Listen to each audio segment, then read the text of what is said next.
My dear brothers and sisters, my dear friends, I think all of us will agree if I say one of the greatest gifts of God to us is our family. Because of our family, we find joy. But also because of families, we suffer. It is a suffering because we love our families. We know that nowadays there seems to be a mentality that says the family is a burden, a big financial burden, a big emotional burden. We all want to get out of this burden. And in the process, we lose this fundamental sense. The family is a gift. So please join us in this gospel, this advocacy based on the gospel. Let us recover that vision, that sight, and that commitment. God has given us the family. The family is a gift. The family is good news. So let us spread this good news. Let us spread this gift. What is Family is a Gift? Family is a Gift is a program initiated by Couples for Christ to uphold the dignity and beauty of the family by advocating pro-family values, equipping couples and family members to build strong families, and by providing an environment of mutual support and caring.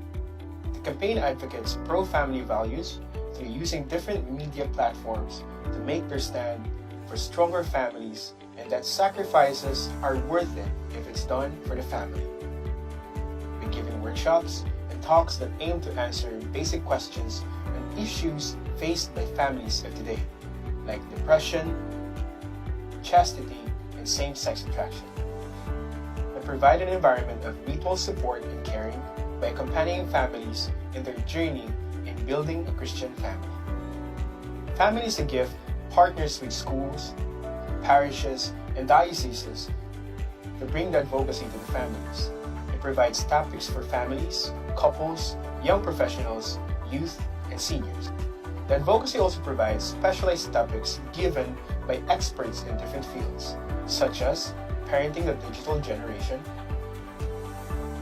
dealing with depression in the family, communication intimacy in marriage, understanding same-sex attraction and gender identity, chastity and sexuality in the family, finding joy in your senior years, journeying families with special needs, how to build a stable financial future as a family, how to make the most out of your family dinner conversation, surviving crisis in marriage, and dealing with infertility and adoption option.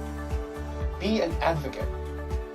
Support Family is a Gift in major social networking sites like Facebook, Instagram.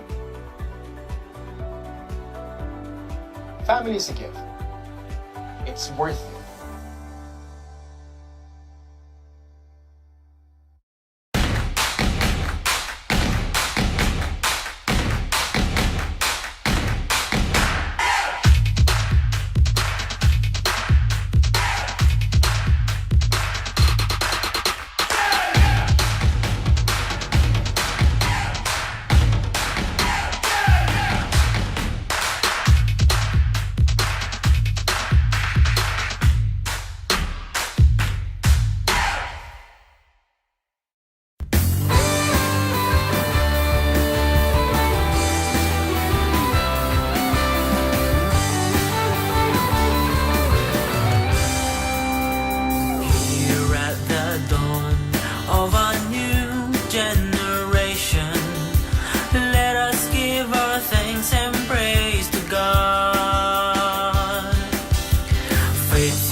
to God.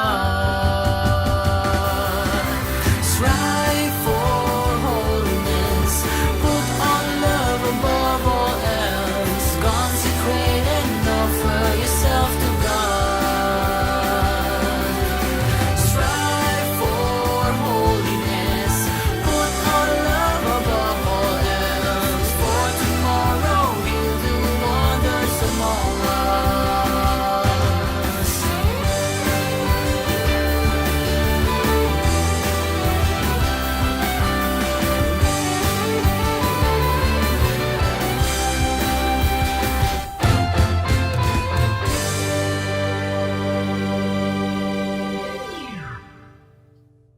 Good morning, good afternoon, and good evening, brothers and sisters of Central B. Kamusta po kayong lahat? Happy Fig Thursday, everyone! Welcome to Family is a Gift webinar and also to our first-time viewers. But before anything else, we would like to introduce ourselves. I am Brother Rolly Lozada, and with me is my gorgeous wife. Wow, thank you for that.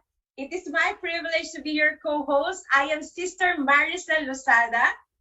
And our current service is under Mission Support Group. And we've been in CFC for 21 years already. Pero nag-start po kami as a member of Singles for Christ. And the rest is history. All right, who among you are excited to be here? Woo! Please type 1 in the chat box. Let's share energy here. Yes. Ayan. Maraming salamat. Thank you for participating. Thank you for so much love. What about those who are forced to be here? Meron ba? Wala yan, syempre. I believe wala naman talaga because our topic is very timely. So whether you are happy and excited and someone asked you to attend, we honor you, acknowledge you, and thank you for being here. It shows a lot of commitment to our service, our call, and to learn new things during this pandemic. Yes, and we will make sure to value your time. And kami po sa CFC, lagi po kami nagsisimula with a prayer. So, I will call on for tonight our worship leader. He is a member of our Angkop program implementation team. His wife is Sister Teresita King de Dios, blessed with 2 daughters and a son. Let us all welcome Brother Rigo de Dios. Ay, salamat, Brother Rolly and Sister Cel. Kamusta na po kayong lahat, mga brothers and sisters, mga kapatid? So, napakabilis po ng panahon, ano po? 1 taon at kalahati na tayo ay nasa pandemic. So, magdaan 2 taon na pala, no? Sa loob po ng panahon na yon, napakarami pong mga sitwasyon o mga pangyayari sa buhay natin na kung saan po nasubok yung ating faith, yung ating pananampalataya. Ngayong gabi pong ito, mga brothers and sisters, napakapalad po natin sapagkat meron po pinadala ang ating Panginoon na isang kumbaga taga sa panahon na speaker na kung saan po ay babahaginan niya tayo ng mga kaparaanan kung paano po natin na mamamanage yung mga finances natin. Ano po? So bago po ako magsimula, mga brothers and sisters, hayaan niyo po munang basahin ko yung napili ko pong verse para sa ating pagtitipon na ito. Ano po? Ang aking pong verse na napili ay nagmula po sa pangalawang sulat ni Apostol San Pablo sa mga taga-Corinto, chapter 9, verse 8. Magagawa ng Diyos na pasaganahin kayo sa lahat ng bagay, higit pa sa inyong pangangailangan, upang may magamit kayo sa pagkakawang gawa, ang salita ng Diyos. So napakaganda po no ng ating verse na yon, ano? Tunay po na ang Panginoon po napakabuti. Pasasaganahin niya po tayo sa lahat ng bagay, ano po? Although ngayong gabi po ito, very specific yung ang tatalakayan ng ating speaker tungkol po sa kaperahan, ano po? Pero tandaan po natin yung sinabi ni Apostol San Pablo na sa lahat ng bagay, tandaan po natin meron po tayong time and talent, ano? Isa rin po itong paraan ng Panginoon para maibahagi natin yung ating panahon, yung ating talent para po papurihan, lalo pa po maraming makakilala sa ating Panginoon. Ano? So ako po naniniwala po na yung treasure o yung mga pagpapala na pinansyal na pinagkaloob sa atin ng Panginoon, ito po hindi po sa ating lahat ito. kailangan po ibahagi natin sa ating kapwa, no? Parang iniisip ko po rito, parang halimbawa, meron tayo isang balde, no? Isang bucket na punong-puno ng treasure, ano po? Pagka po tayo, inilagay natin yung dalawang kamay natin doon, ipinasok natin sa loob, kung ano po yung makuha nating treasure, yun lang po yung sa atin. The rest po, yung natira, yun po ang gagamitin ng Panginoon para ibahagi natin sa ating kapwa. Alam niyo po, yung mga tao po na ating natutulungan, yung mga tao po na babahagi na natin, lalo na po yung financial, ano po, alam niyo po, unang-una nilang pinasasalamatan ang Panginoon. Nadarama po nila yung pagmamahal ng Panginoon sa pamamagitan po ng pagdaloy ng biyaya sa atin. Ano po? So, napakaganda pong pagkakataon. Sabi nga ni Apostol San Pablo, ano po?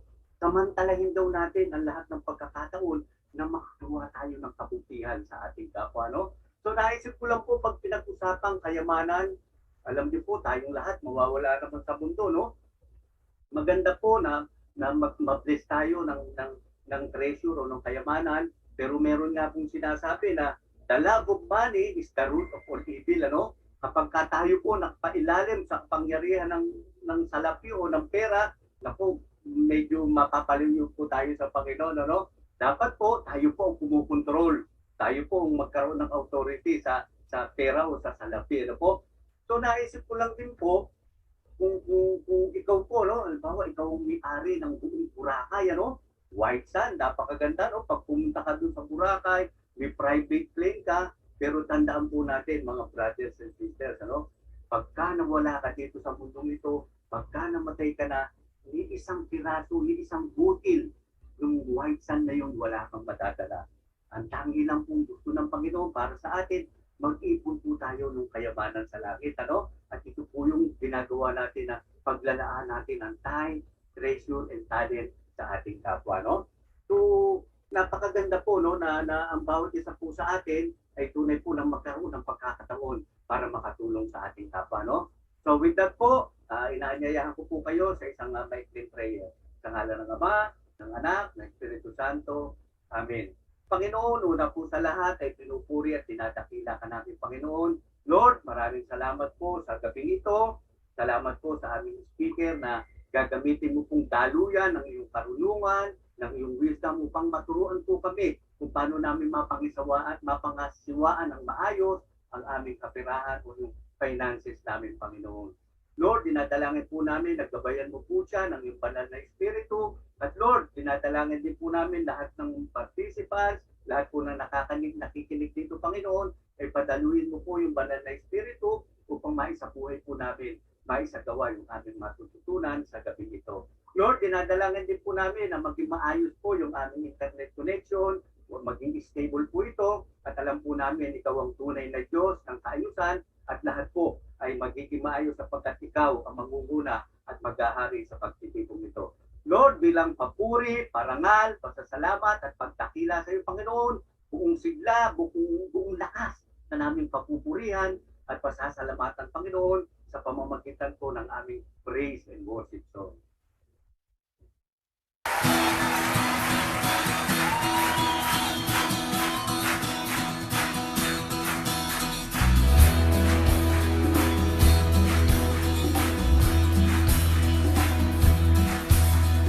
Song in my heart, the song in my soul, the song I was born to sing.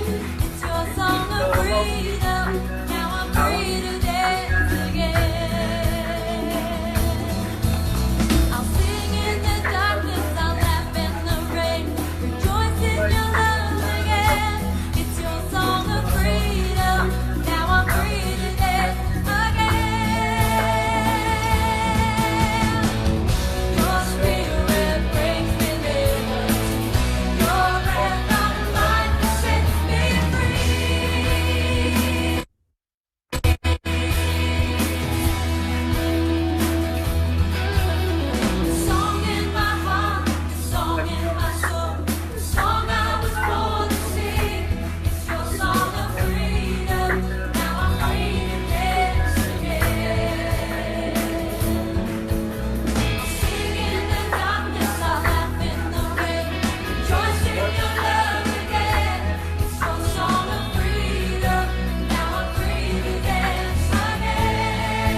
feel your presence.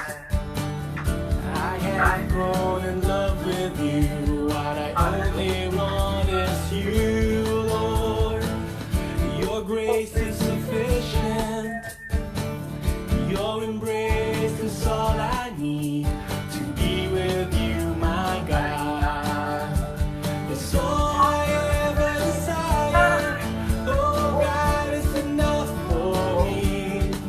Nothing else will ever be, and I am satisfied, for I have found my peace.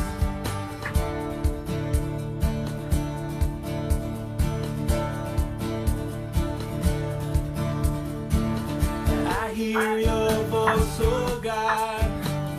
I feel your presence. I have grown in love with you. What I only want is you, Lord. Your grace is sufficient. Your embrace is all I need to be with you, my God. That's all I ever desire. Oh, God is enough for me. Nothing else will ever be, and I am satisfied, for I have found my peace. Oh, God is enough for me. Nothing else will ever be, and I am satisfied, for I have found my peace. I may be faced with worldly news. I get confused at times. But Lord, when I hear you call, I'm safe and I run to you. Oh, God is enough for me.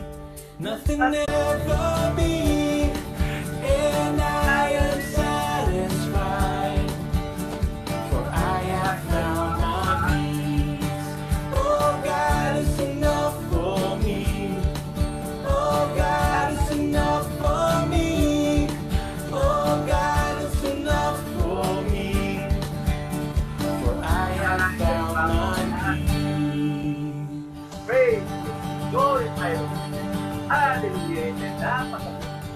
Napakaganda po lahat na po namin. We praise the Lord. Amen. Hallelujah. Hallelujah.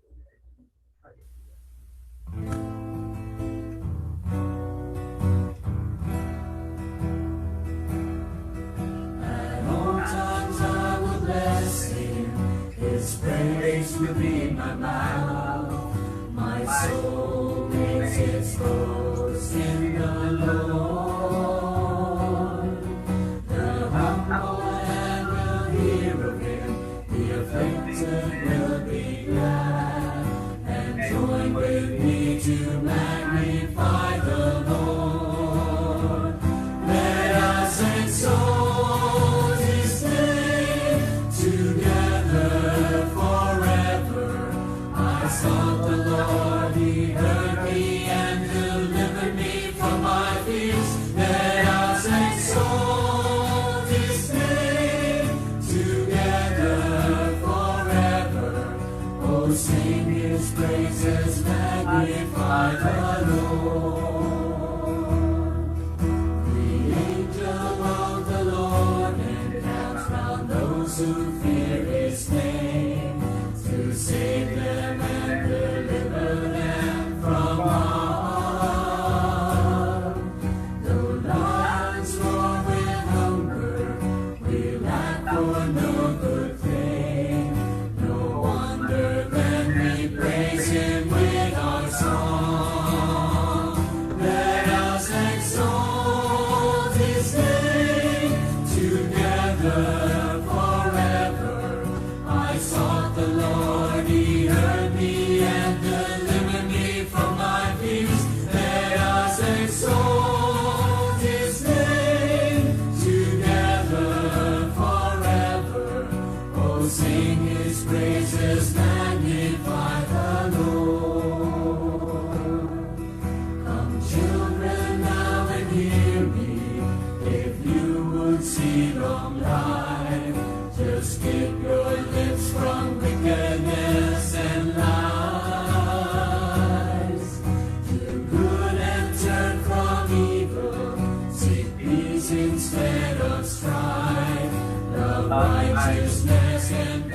will hear your cry.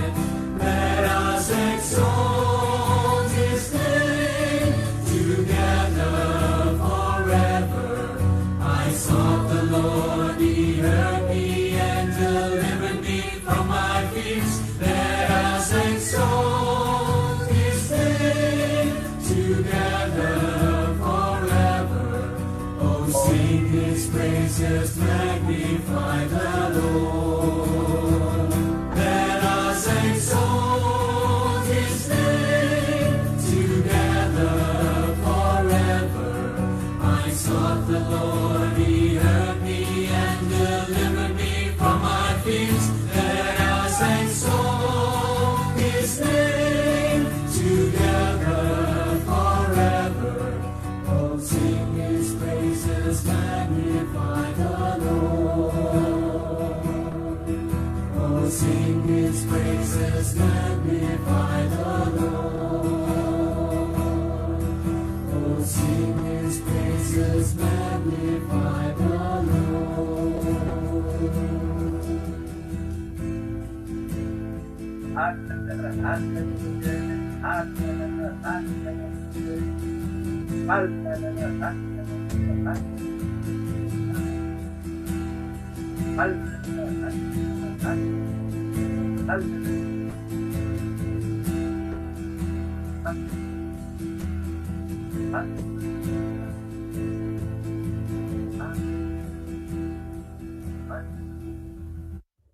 Lord, tunay po na napakasarap po na magpuri at bigyan ka, ma-glorify ka, Panginoon. Salamat po, Panginoon. Alam po namin, nakarating sa iyo, naharapan mo yung aming pagpupuri, parangal at pasasalamat sa iyo, Panginoon. Lord, muli po, nagpapasalamat kami sa gabing ito at alam po namin yung banal na Espiritu mo kung mananatili sa amin. Ang lahat pong ito, Diyos Ama, ay tinadalangin po namin sa iyo sa pamamagitan po ng anak na Panginoon Kristo. Luwalhati sa Ama, sa Anak at sa Espiritu Santo, kaparanan sa unang-una. Make sure lang na ready po kayo sa inyong pen and paper so you can list down all the tips na ibibigay sa atin ng ating speaker. Sit back, relax, dapat nasa magandang posisyon po kayo, and let's enjoy and learn. I know all of you are excited for tonight's topic, which is managing your finance during a pandemic. Ako talaga, Hans, super excited ako. And alam mo ba that we are live in 3 social media platforms Yes. such as YouTube, FB page, and Zoom. So please don't forget to share, like, and leave a comment.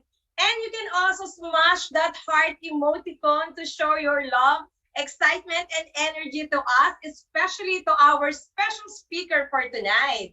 Yes. And dahil marami po tayong viewers for tonight, we would like to parang encourage I-shout out everyone. natin Shout sila, out po okay? kayo. Yan. So, unang-una na po si Brother Don. Let's greet him. And he's celebrating his birthday today. And also to Sister Luz Palma ng ating cluster leaders for Central B3.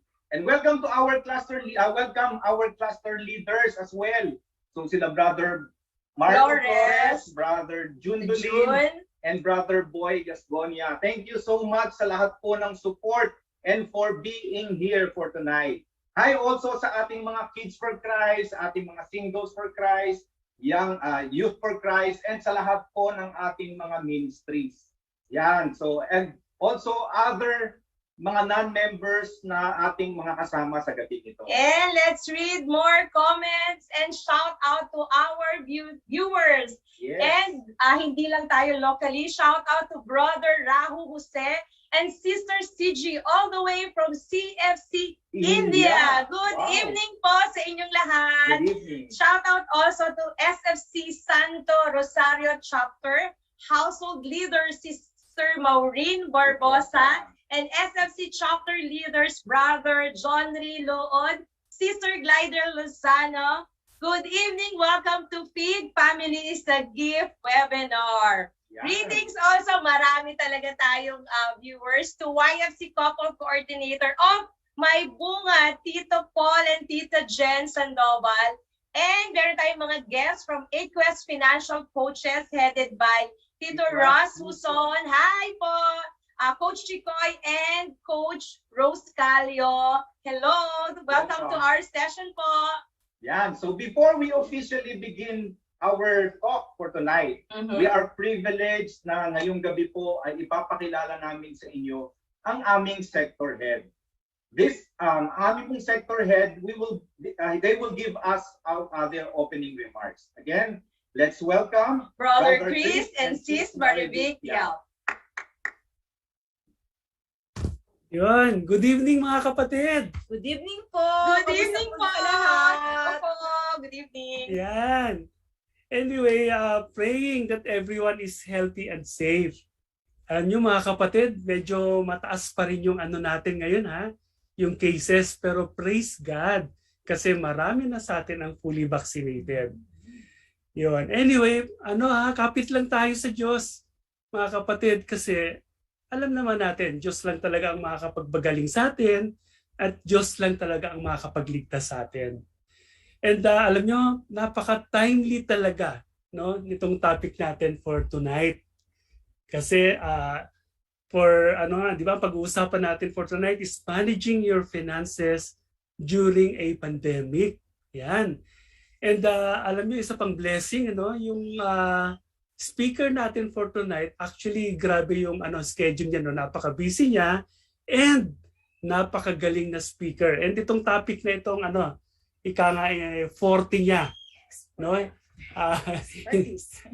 hindi lang dito sa atin, all over the world. Ayan.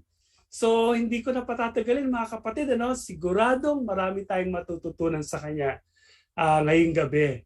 And by the way, kung pwede lang mga kapatid, iwasan muna natin yung paglabas ng bahay kung pwedeng hindi lumabas. Kasi talagang itong si Delta variant nasa hangin na, no? And of course, let us always observe our health protocols, yung face mask, yan, social distancing at saka yung alcohol, alcohol po sa kamay, hindi sa bibig. Hindi po iniinom, no? And yun, so as we start the evening, so may God bless and protect us all, including our families.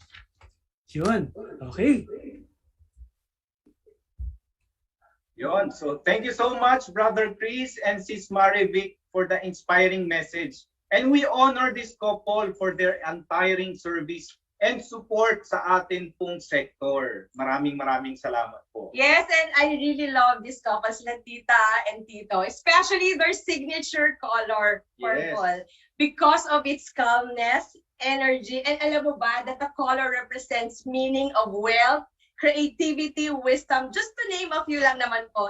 And it really resonated with our opening message to all of us. So again, thank you for your energy, Tito Chris and Tita Marivic. Yan. So before we move on to our main event, i-remind po namin our dear brothers and sisters to keep on sending your questions in our topic this evening. Kasi later, meron po tayong Q&A portion. Yes. Yan. Okay.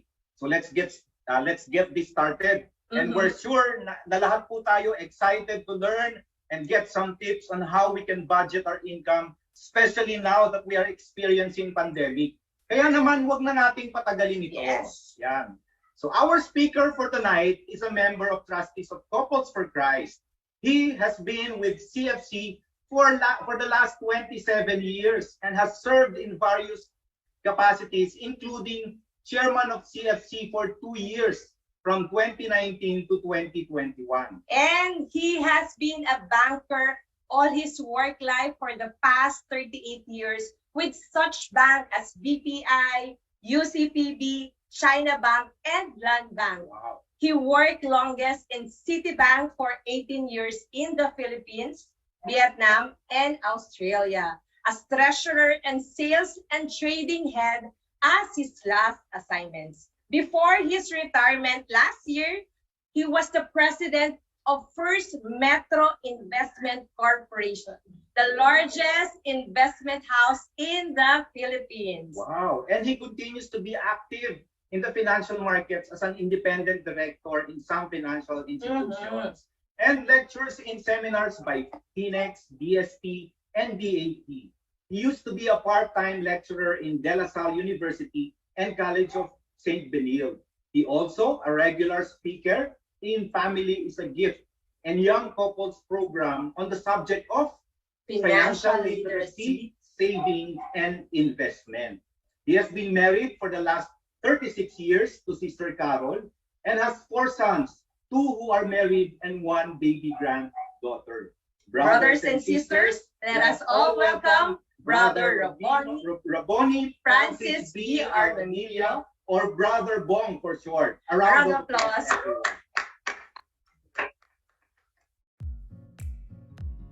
Magandang araw po mga kapatid.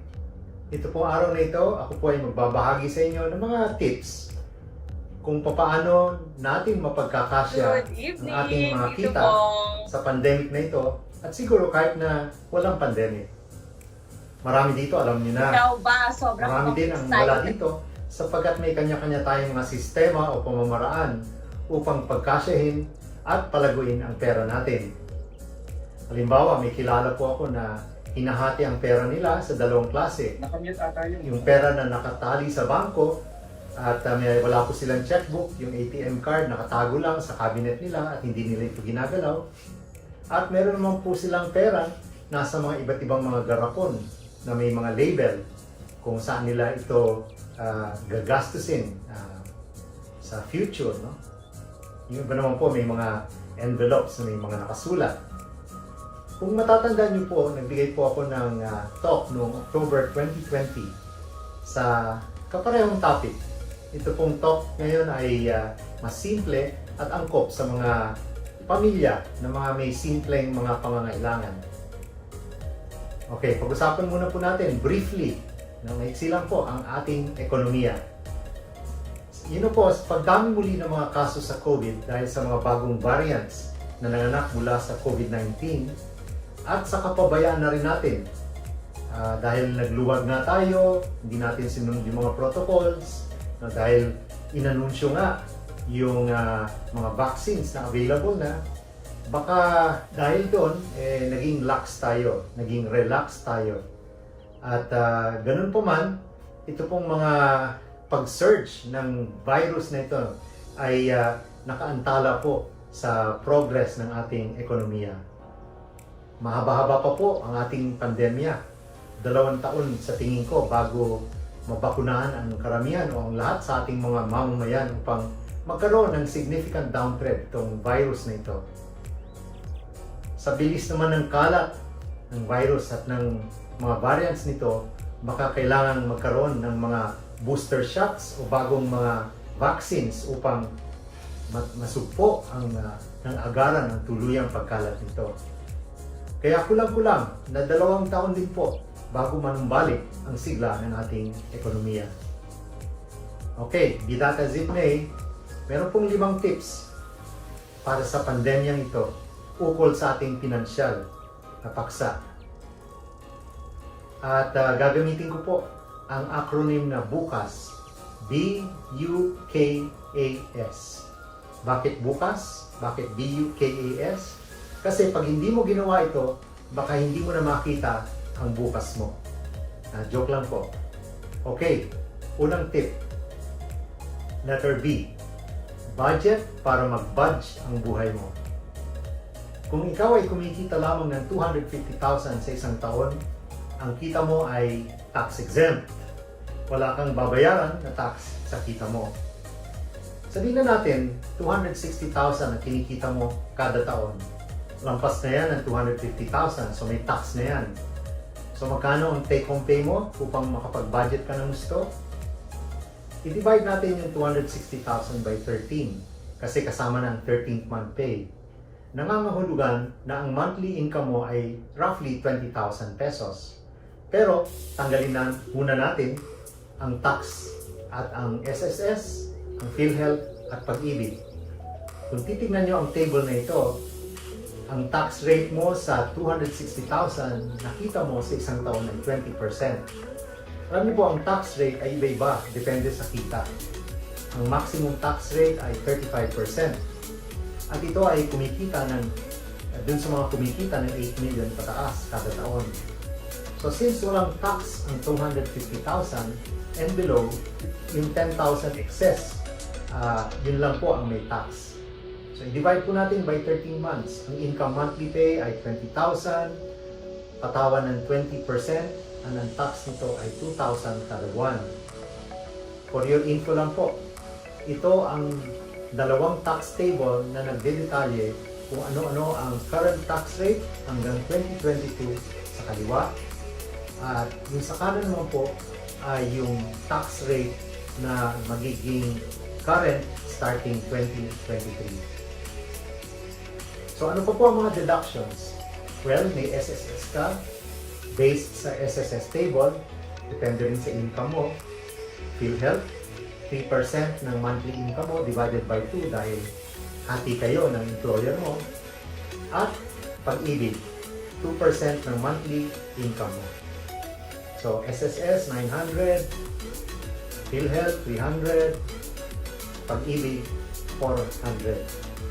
So tanggalin ko lahat ito kasama ang tax mo sa 20,000 at ang naiiwan mong pera upang i-budget mo ay 16,400. Dito na papasok ang budgeting. Tatlong kategorya lang ang dapat nyo pagtuunan ng pansin. Una, mga gastos na hindi maiiwasan or your must spend. Pangalawa, mga utang na kailangang bayaran. At pangatlo, mga gastos na pwedeng i-consider natin parang pwedeng hindi gastusin o kaya luho nyo. So panoorin po natin ito. Let's follow these steps. First, divide your expenses into 3 categories. Must spend, those expenses that you need to make such as housing, rent, utilities, groceries, wet market, transportation, and medical needs. Second, your must pay. These are outflows that will maintain credibility with not only the creditors, but also with God, such as housing amortizations, car amortizations, credit card payments, personal loans and other loans, and your tithes and contributions to the church, to your community, your renewal community, and helping the poor. Third, these are the expenses you can do away with. Those you can do without, such as Spotify, Netflix, gadgets, video games, gifts, online purchases, and other non-essentials. Okay, second step, get your actual expenses for the last 2 months and average them. Plot them on column B, which is the current actual monthly expense. Third, create a new budget in column C. Determine which expenses you can reduce or altogether zero out. For example, reduce your essential must spend as some of your needs can be trimmed, such as grocery items or wet market items. Utilities can also be reduced. For example, don't use your air conditioner since it's rainy season already. Be conscious in the use of water. Wash clothes in bulk, and when you wash your dishes after meals, do it systematically to reduce water use. For transportation expenses, for sure it will be lower with work from home routines. Medical expenses, this may actually increase as you fortify your immune system. Load up on vitamin C and other vitamins. You may need to set aside an emergency amount for hospitalization and medicine for illnesses if you haven't yet. Okay, for the secondary category, tithes and debts. If you still do not have insurance while you're still young, and if you can afford, get an insurance policy. Pay your debts. Your credibility will increase with your fellow men if you pay your debts. And you also have a debt to our God. Make sure you regularly contribute to the church, to your renewal community, because these are your sources of nourishment, spiritual nourishment. And if you regularly do that, consider yourself blessed from here on. Giving tithes is separate from helping the poor. You also need to fortify your almsgiving to the poor. Remember, faith without good works is dead. And the surest way to heaven is by giving generously to the poor. For the third category, it is best that you keep them to the barest minimum or zero them out. The money you can save can go to help the poor, or the saved money can be used by other family members. It also goes without saying that you can save that for future emergencies. Ang pagbabudget hindi lamang kailangan ilapat sa computer, although mas madali nga, no? Pero kung may notebook kayo at sanay kayong gamitin ito, then mag-budget po kayo gamitin ang notebook. Huwag lang ilalagay sa papel dahil baka matapon niyo po ito. Tandaan mo rin na dapat realistic ang budget mo. Huwag kang magbabudget ng 500 pesos kada araw para sa iyong pagkain kung ang kita mo lang ay 16,000. Kasi total nito 15,000 ng puro pagkain lang sa isang buwan, wala na matitira sa sweldo mo. So ang point ito ay ito, live within your means. Kung noodles lang ang kaya ng pera mo, noodles lang muna ang budget mo. Tipid lang hanggang mas may kaya ka na at kaya mo nang bumili ng masustansyang pagkain. Na ito ay medyo parang motivation mo pa upang pagbutihin ang buhay mo, di po ba? So, kaya po nung ako po ay single pa, meron akong notebook na may budget na nakasulat doon, itemized, no, araw-araw. Sa gabi, nililista ko ang bawat gastos ko na actually na nagastos ko sa araw na yun. At kinukumpara ko ito sa budget ko. Masaya ako kapag lamang ang budget ko sa gastos ko. Ibig sabihin, nakakatabi ako ng pera, nakakasave ako. Ngayon isang araw, hindi magbalanse ang pera kong nasa bulsa ko at yung budget ko na nasa notebook ko. Sobra ako ng piso. Naalala ko, nilibre pala ako ng aking kapitbahay sa jeep nung umagang papunta ako sa eskwela. Biro nyo, piso lang ang pamasahe nun. Pag medyo nakaluluwang ka na, yan, pag-usapan nyo ng mag-asawa kung paano nyo i-divide ang pera. Siguro, i-reward nyo naman ang sarili ninyo. Pwede kayong magtabi para sa lalaki, magtabi para sa babae, para sa kanya-kanyang mga pansariling gastusin. Alam niyo po, in-interview ko ang isang trabahador na ang sweldo ay humigit kumulang 17,000 pesos. Sabihin na natin, 16,450 na lang, malapit naman para sumuwak sa ating naunang take-home pay. No? 4 ang anak nila, 2 ang high school sa public school, at 2 na nasa grade school. Siya lang ang nagtatrabaho. Online schooling ngayon ng mga bata. So ito po ang budget nila. Ang take-home pay nga, 16,450, bawas ang renta na 3,500, bigas 2,400, electricity and water 1,200, cellphone load 1,200, grocery wet market 5,000, loan payment 1,000, other expenses 1,150. So ang suma total ng kanyang mga budget panggastos ay 15,450. At yung naiwang 1,000, nilalagay nila sa paluwagan. Okay? So 6% lang talaga ang save nila. 94% nagagastos nila. Kaya lang, napakanipis nito. Sapagkat kung may emergency, halimbawa magkasakit ang isa sa mga bata, no? Sira na ang budget nila. Yung cellphone load nga nila para sa online studies, napakalaki, di ba? Mas matipid naman daw ito kaysa sa yung face-to-face schooling ng mga bata. Kasi hindi na sila kailangan gumastos sa baon o kaya sa pamasahe. No? Kaya lang, wala na raw natututunan ng mga bata kumpara sa face-to-face. Anyway, ngayong nagmahal po mga bilihin, dulot ng pandemya, sira din ang budget nila. Kasi mas mahal ang kanilang nabibili sa kanilang budget at dahil dito, nababaon sila sa utang. Ideally, magandang mag-umpisa na may 20% ng iyong take-home pay ay ilalagay mo sa iyong savings o emergency fund. Meron din po akong na-interview na labandera na pumapasok sa 3 amo sa isang live-out arrangement. Dadating lang siya ng 2 beses sa bawat amo. Isa lang ang anak niya. Ang asawa niya ay nasa probinsya at nagpapadala siya ng 2,000 kada buwan para sa baboy na inaalagaan nito. Parang savings na rin nila ito. Kasi yung baboy pag nanganak, mabebenta nila at tutubo sila. So kaya 50% ng kanyang kita sa paglalaba ay naiipon. Yung kalahati, yung 50%, yung 6,000, ilalagay niya sa microfinance foundation na matagal na niyang nasalihan kasama ng mga kapitbahay niya nung unang-una pa silang umutang ng pera.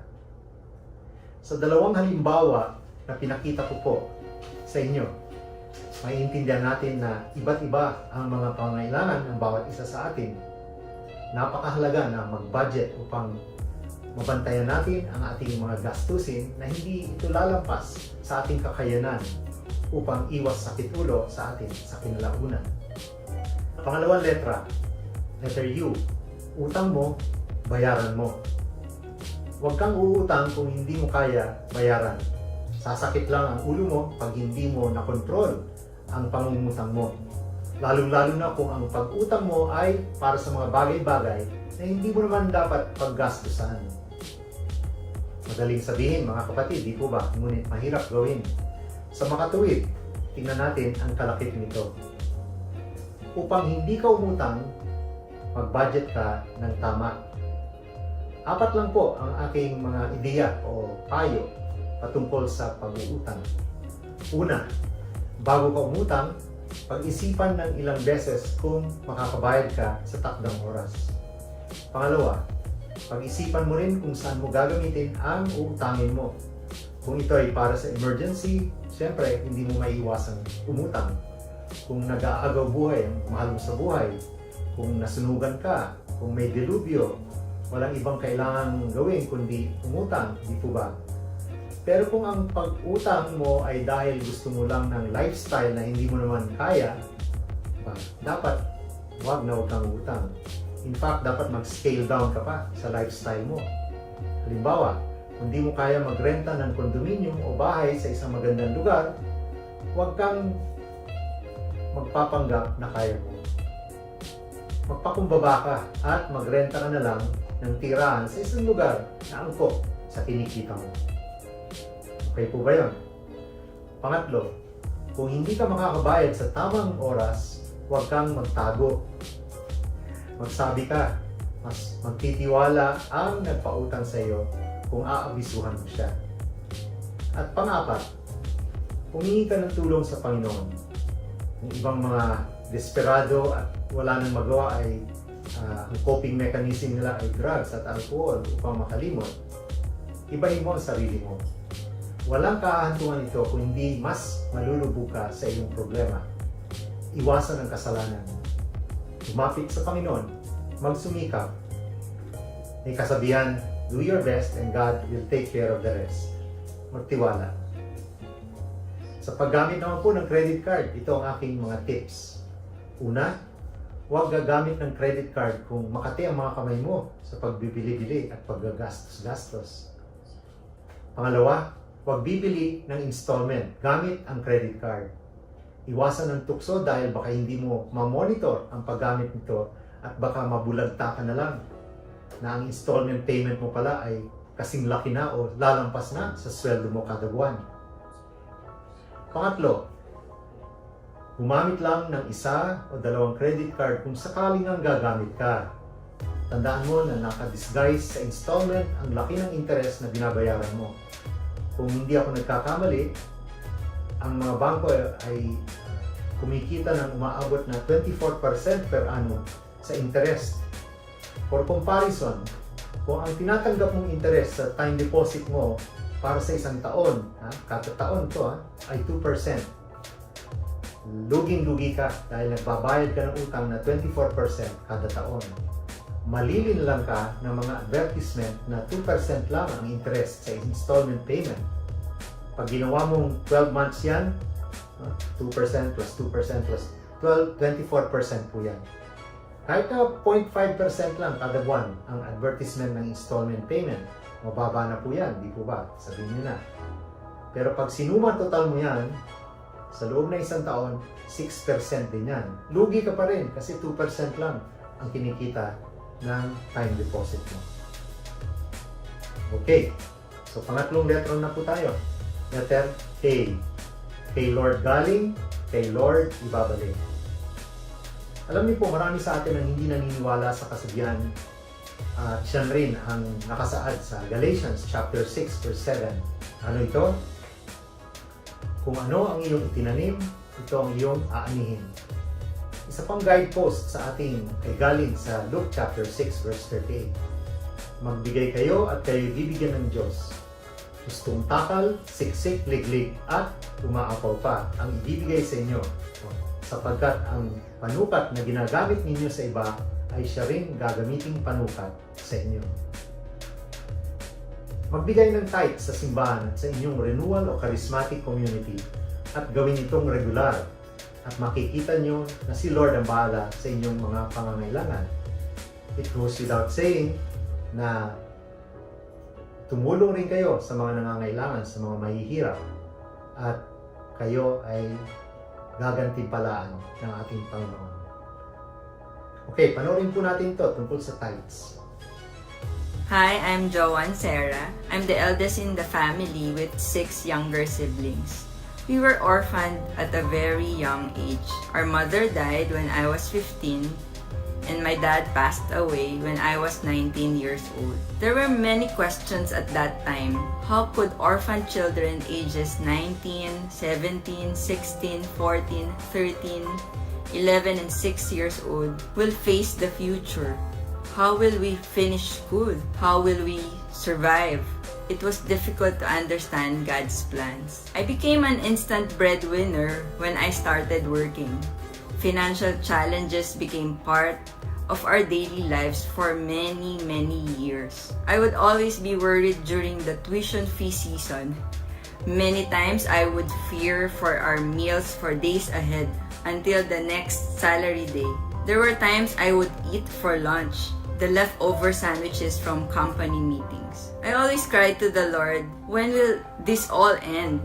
I have given everything, how much more do I need to give, Lord? One day in my prayer time, the Lord told me, give your full tithe so you can grow in trusting me. I obeyed God in faith, and the first time I gave my full tithe, I cried tears because I just gave away an equivalent 1 month school allowance of a sibling. And the Lord would remind me, don't think of 1 month job, think only of 1 day. Over the years, giving the full tithe was a joyful struggle. It was not easy, but I felt peace and joy. The Lord would sometimes provide in awesome ways. There was a time someone transferred a significant amount of money to my bank account, learning later that God led that person to do it. One time, a sister came and handed me an envelope with cash inside. She said God told her to do it. There was also a time when a sister sponsored my haircut. And yes, God told her to do it for me. Those were moments of grace, God allowing me to experience miracles of provision, even for things like a haircut that I do not need. Giving my full tithe did not solve our financial struggles, but it allowed me to increase my trust in God, journeying with Him 1 day at a time, and trusting that His faithfulness will see us through. Every storm has an end. All of my siblings eventually graduated from college. We have now 4 engineers in the family, 1 accountant, 1 teacher, and an IT professional. God was able to make every grace abundant for my family.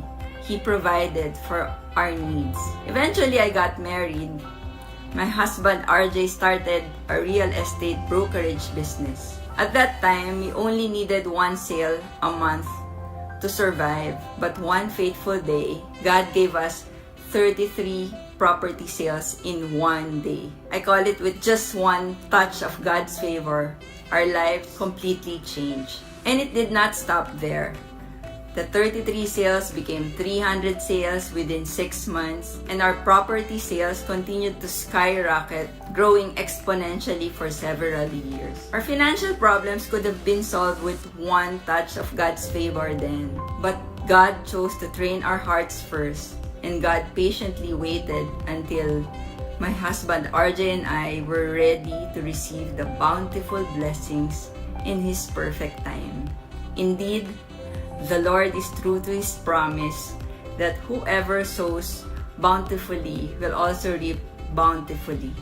God can never be outdone in generosity. Pang-apat na letra, ayusin mo at asikasuhin ang mga layunin at prioridad or goals and priorities. May kasabihan na begin with the end in mind. Ang ibig sabihin nito, kailangan alam mo kung ano ang gusto mo sa buhay. Gusto mo magkaroon ng sasakyang sarili? Gusto mo ng bahay para sa pamilya mo? O gusto mong mapaaral ang mga anak mo sa mahuhusay na eskwela? Gusto mong makaipon upang hindi ka umaasa sa mga anak mo na baka makaasawa ng taong pagdadamutan ka? Saan mo nakikita ang sarili mo at ang iyong pamilya pagkatapos ng ilang taon? Pag-usapan ninyo ito ng iyong asawa kung may asawa ka. Kung single ka naman, isulat nito sa isang papel at basahin mo ang iyong mga goals in life. Paulit-ulitin mong basahin upang ma-internalize mo, isa puso mo at work on it. Nung single pa po ako, na-bankrupt ang business ng tatay ko. Maliit lang naman ang negosyo. Ang nanay ko, government clerk, at lubog na lubog po kami sa utang noon. Subalit, kumahanga po ako sa kanila sapagkat ang kalakihan po ng kautangan nila ay nailaan po nila sa edukasyon namin. Lagi kong naririnig sa kanila na higit sa anumang pwedeng nilang maipamana sa amin, ang edukasyon namin ang tanging pamana nila para sa maayos namin kinabukasan. Natanim yan sa aking isipan. Natanim din sa aking isipan na ayaw ko na yung buhay namin yun noon. Nakatira po kami noon sa isang government housing project. At dahil nasa kawalan, hindi namin napaayos ang bahay namin noong mga panahong yun. Kasi mga kapitbahay namin nagtataasan na ang kanilang mga bahay. Kami naman yung original pa na bungalow. Yung pong kisame namin, nakalaylay na. Tanggal na yung mga pako. Kita mo na yung mga kahoy sa loob. At yung pong jealousy namin, basag-basag na. Kaya tinumuulan, lalo na pagbagyo, kailangan isahod namin yung mga tubig na bumabaha sa aming bahay sa mga balde-balde o paitapon sa labas. Tumatak sa isip ko ang mga bagay nito at pinangako ko sa sarili ko na ako'y mag-aaral ng mabuti upang makahanap ng magandang trabaho at makaipon ng pera upang umunlad ang buhay ng aking magiging pamilya. Mga kapatid, kailangan nating mangarap upang malampasan natin ang anumang mga pinansyal na pagsubok sa ating hinaharap. Sabi nga ni Eleanor Roosevelt, ang asawa ng isa sa pinakamagaling na presidente ng Amerika, "The future belongs to those who believe in the beauty of their dreams." Okay, so naka-apat na letra na po tayo. Panghuling letra, letter S. B-U-K-A-S. Yan. Anong ibig sabihin nito? S, sideline mo, additional income mo para sa iyo at para sa kapwa mo. Dahil nga po dito sa pandemic na ito, maraming nawalan ng trabaho. Kaya nga kailangan maghanap tayo ng pagkakakitaan na angkop sa linya natin ng trabaho. Itong gamay na gamay natin, di po ba? O di kaya sa passion natin o hilig natin. Sa mga may trabaho naman, pero kulang pa rin ang kinikita, pandemic man o wala, hindi masama na magkaroon ng pangalawang pagkakakitaan. Pwedeng business ito, na maliit, no? Para makapag-stay home ka, para may oras ka sa pamilya mo, o kung hindi naman, dapat pag-usapan yung mag-asawa upang hindi maapektuhan ang inyong relationship at relationship ninyo sa mga bata. Hindi naman unique ang may dalawang trabaho o pinagkakakitaan. Kasi sa Amerika, uso nga na tatlo-tatlo pa ang trabaho nila. Subalit, ang lahat ng ito may trade-off. Kaya kailangan pagtuunan ng pansin, masinsinang pansin ninyong mag-asawa. Ika nga, pera o bayong, no? Ang inyong hinaharap. Mga kapatid, hindi masama ang mag-sideline. Pag-usapan lang ninyong mag-asawa kung hanggang saan matotolerate ng inyong kawalan ng oras sa bawat isa ang pagsa-sideline ninyo. Sa pandemyang ito, marami ang nawalan ng trabaho. Ang iyong gilas, tiwala sa sarili, pananalig sa Diyos, at pagmamahal mo sa kapwa mo ang magbibigay dapat sa iyo ng isang malaking tulak upang maging financially stable ka, maging isang responsableng mamamayan at matulunging Kristiyano. Kapag nakaluwag-luwag ka na, dapat matuto kang mag-share sa ibang nangangailangan. Magpautang ka ng walang interes, magbigay ka sa mga mahihirap, dahil hindi nga infinite ang resources ng bawat mag-asawa, mabuting may budget talaga upang ikaw ay makatulong din sa iba. So, bilang pangwakas, ano po ang ibig sabihin muli ng acronym na BUKS o bukas? B, budget para mag-budge ang buhay mo. U, utang mo, bayaran mo. K. Kay Lord galing, kay Lord ibabalik. A. Ayusin mo at asikasuhin ang mga layunin at prioridad. And S. Sideline at income mo para sa iyo at sa kapwa mo. Mga kapatid, ang paghawak ng pera ay di biro. Matuto tayong maging responsable sa paggastos nito. Gamitin mo ang pera upang ikaw ay umunlad at hindi para ikaw ay lumubog. Sa tamang paghawak nito, siguradong may bukas kang hinaharap.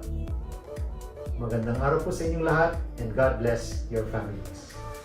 Good evening, everyone! Hi! Welcome! Magandang gabi sa inyo. Ako po si John Ben Rodriguez. At ako naman po si Athena Imperial. Ayan, members po kami ng Singles for Christ dati. Ako po ay member ng SFC UP Diliman. Ako naman po ay miyembro dati ng SFC Nueva Ecija sa Cabanatuan City. Ayan, at ngayon po ay mag-asawa na kami. Yay! Hindi kiniligin. Ayan, ngayon ang ginagawa ko, ako po ay preacher at isang financial advisor. Ako Ikaw, naman anong po trabaho mo? Wala. As Ako if di naman ko po alam. ay newscaster, reporter po ako ng GFA. Ayan. And tonight, we were asked to share tips that we do as a family, bukod sa husband and wife, because may baby na kami, 10 months old. How do we handle our finances during this pandemic? So, Yes. meron kaming 2 tips para sa inyo tonight.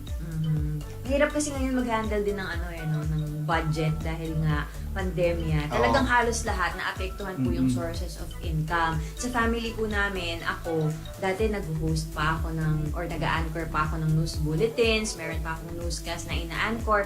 Tapos, pag may mga short documentaries, nag-host ako. Pero dahil pandemya, Yun po yung racket Oo. niya back then. So, extra So, income. aside from namin, tsaka yung grocery envelope namin, hindi nag-match yung amount, edi mag-a-adjust yung cart, magbabawas kami. Magbabawas So, effectively, ka. nakatipid Bawasan ka. mo yung mga chicheria.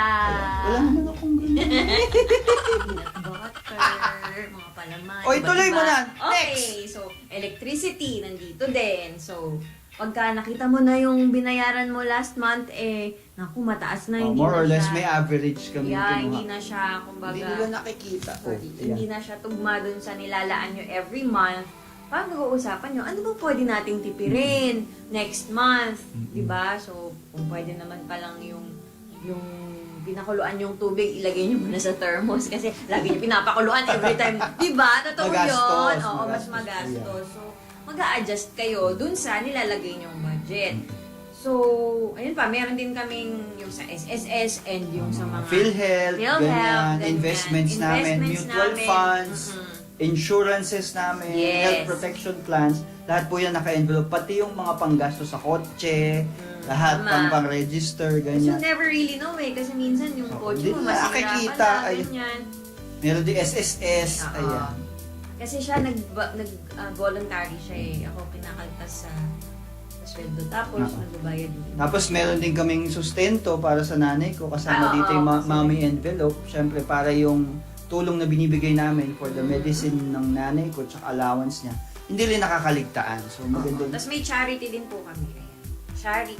Kasi, Marami nangungutang. hindi naman. Sabi ko. Saka iba din sa pakiramdam yung kapag meron kang naitulong sa iba, yung hindi lang para sa sarili mo yung kinikita mo. Diba? Correct. Parang ang sarap sa puso na, ay, natulungan ko siyang maiaman Oo, yung pag meron may sakit, may nangangailangan. Tapos, ang maganda rin, because you have a charity envelope, kasi di ba yung ibang tao naman, sobrang bait, tulong ng tulong to a point na hindi na niya alam kung naapektuhan na ba or nako-compromise na yung budget niya. Kasi may kakilala akong ganun yung pang-tuition ng anak niya, pinang-tulong niya. Maganda yung intention, pero nung siningil niya na, hindi na hindi niya maibalik. nakuha. So, di ba, parang pag meron kang ganito, budgeted ka rin, at tutulong ako, pero dun lang sa kaya. So, Okay, yan. so meron din kami pong empowerment. Ayan, empowerment fund. Kunyari, dati gusto ko kasing matutong mag-swimming or mag-scuba dive. Di din natuloy. Kasi Okay, nag-lockdown ako naman na po, ang empowerment ko naman, pagka gusto ko bumili ng equipment, pang streaming, ganito, mic, lights, ganyan. Because it empowers you in what you want to do.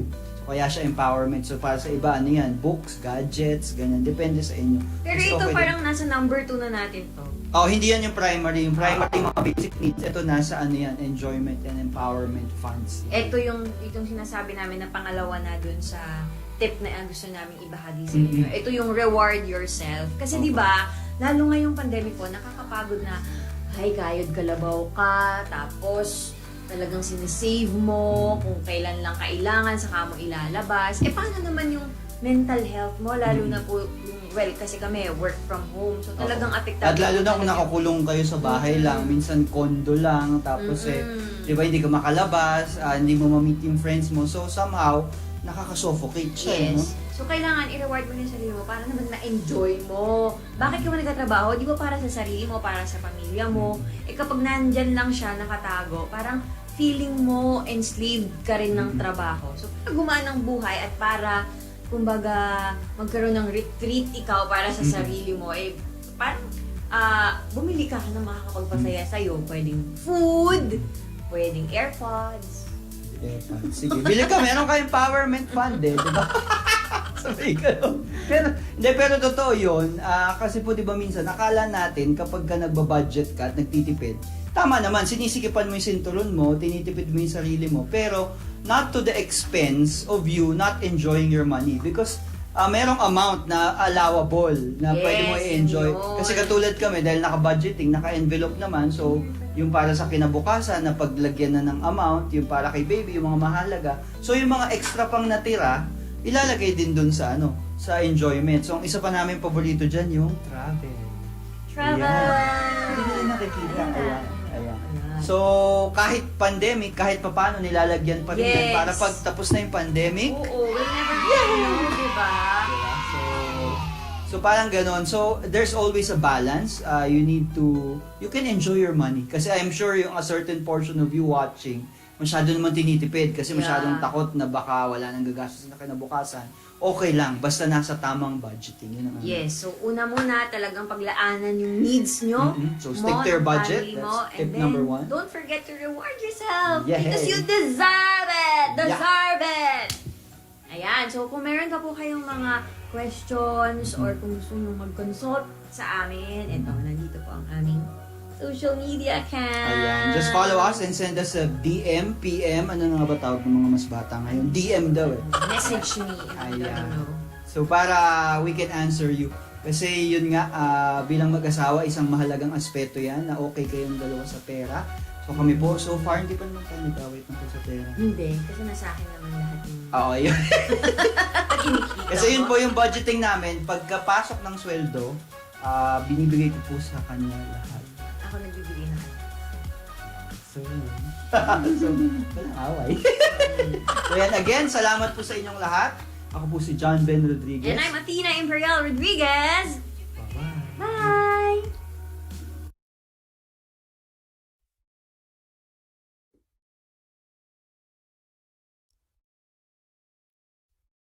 Thank you, Brother Bong. And napakarami talaga nating nalaman sa gabing ito, no? Especially the tips about handling our finances. And sa ating mga viewers, please do send us your comments, your suggestions, and especially your questions. And later po, tatawagin po natin ulit si Tito Bong para po sa ating Q&A portion.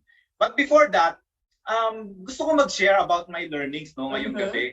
Because ganda talaga ng topic and very relevant ngayong pandemic. So, ito yung mga takeaway ko about the topic or the talk na binigay sa atin ni Tito Bong. So, number 1, unang-una kailangan daw i-reduce or i-trim down yung mga expenses such as groceries and other utilities.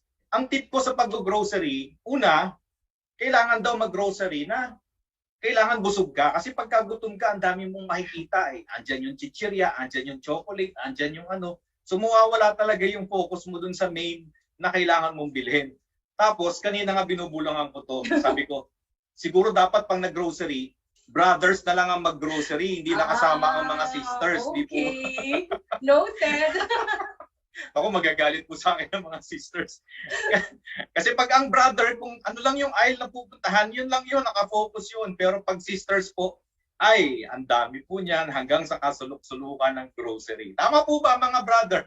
Hindi, joke lang po. Sige. Yan. So number 2, ito po yung pangalawa kong nakita po. So sabi ni Tito, kailangan din meron at least may budget for the insurance. doon po tayo makakahugot if in case meron pong pangangailangan ng ating family. May nagkasakit or other emergency na kailangan natin.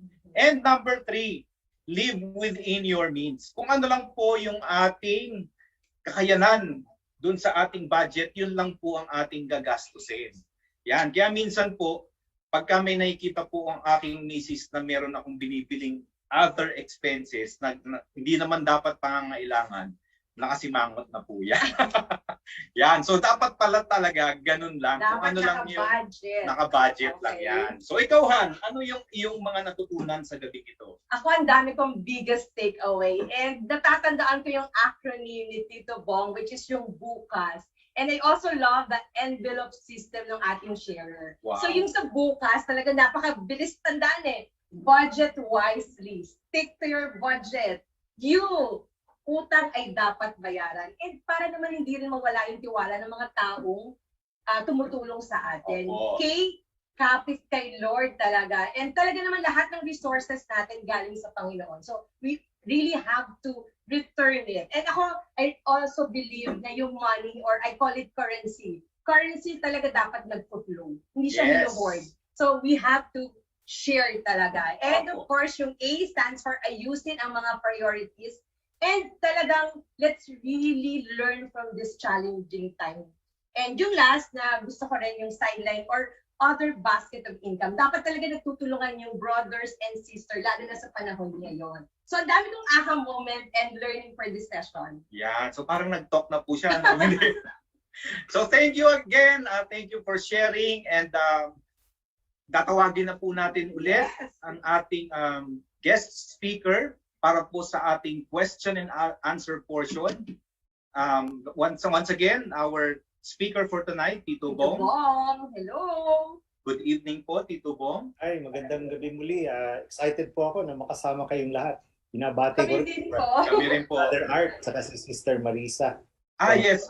Opo. So we want to acknowledge din po pala, sorry dito. We want to acknowledge po ang ating brothers and sisters sa ano pa po ito, sa mga CFC sa Qatar. Yan. So nabanggit po ni Tito Bong ang ating sila Brother Art and Sister Marisa Bargo. Hello po. Ayan. So, Again, Tito Bong, Good evening. po. Allow me to read po some question from our audience. So the first question is from Sister Rose Castiglione of PFO, Cluster Coordinator of B3. Do you have suggestion on how to manage in time of crisis, money in time of crisis? And follow up po niya, how to update my budget due to COVID. Ay, opo. Yung nasabi po natin kanina, yung budget po natin talagang magbe-belt tightening tayo pagka ganitong pandemic. No? Lalong-lalo na pagka nawalan ka ng trabaho o kaya nawalan ka ng income, bumagsak ang income mo. Kung hindi ka regular payroll earner, no? Yung sa sweldo, at ikaw umaasa lang sa mga trabaho na magbibigay sa'yo ng income. Katulad yan, sila Ben, mga MC sila, mga reporter, you really have to scrimp, you really have to budget. Yung nga po sinabi nila, may envelope sila, yung iba naman may garapon, no?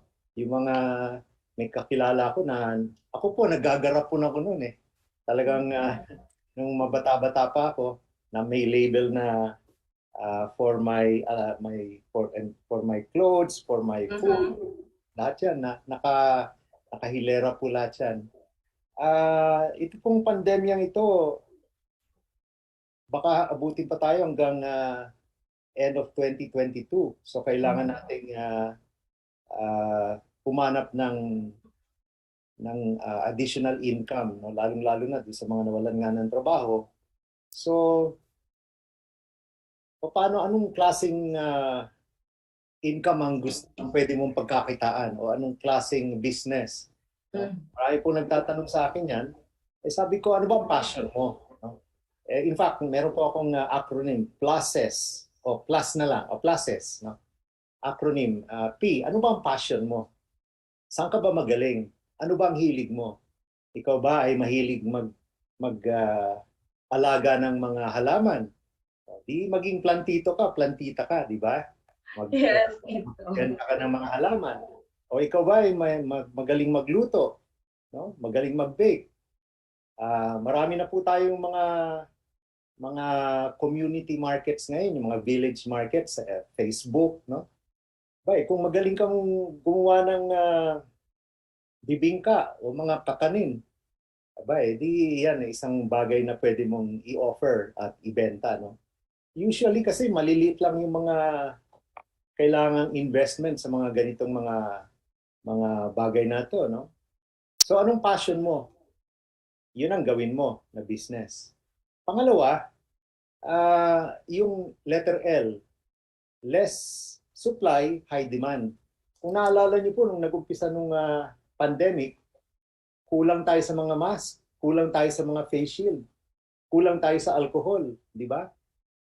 Yung mga enterprising sa atin, ang ginawa nila, talagang naghanap sila ng paraan upang makakuha ng mga mask, nag-import yung iba, no? Nag-trade yung iba. So, gumanansya sila noon. So ngayon, hanapin mo, ano bang dito ngayon sa pandemyang ito, may less supply, high demand, lalong-lalo na sa neighborhood mo. Yun ang gawin mong business. Pangatlo, yung letter U, unmet needs, no? Ngayon, ang mga tao takot nang lumabas dahil nga dito sa Delta virus na to.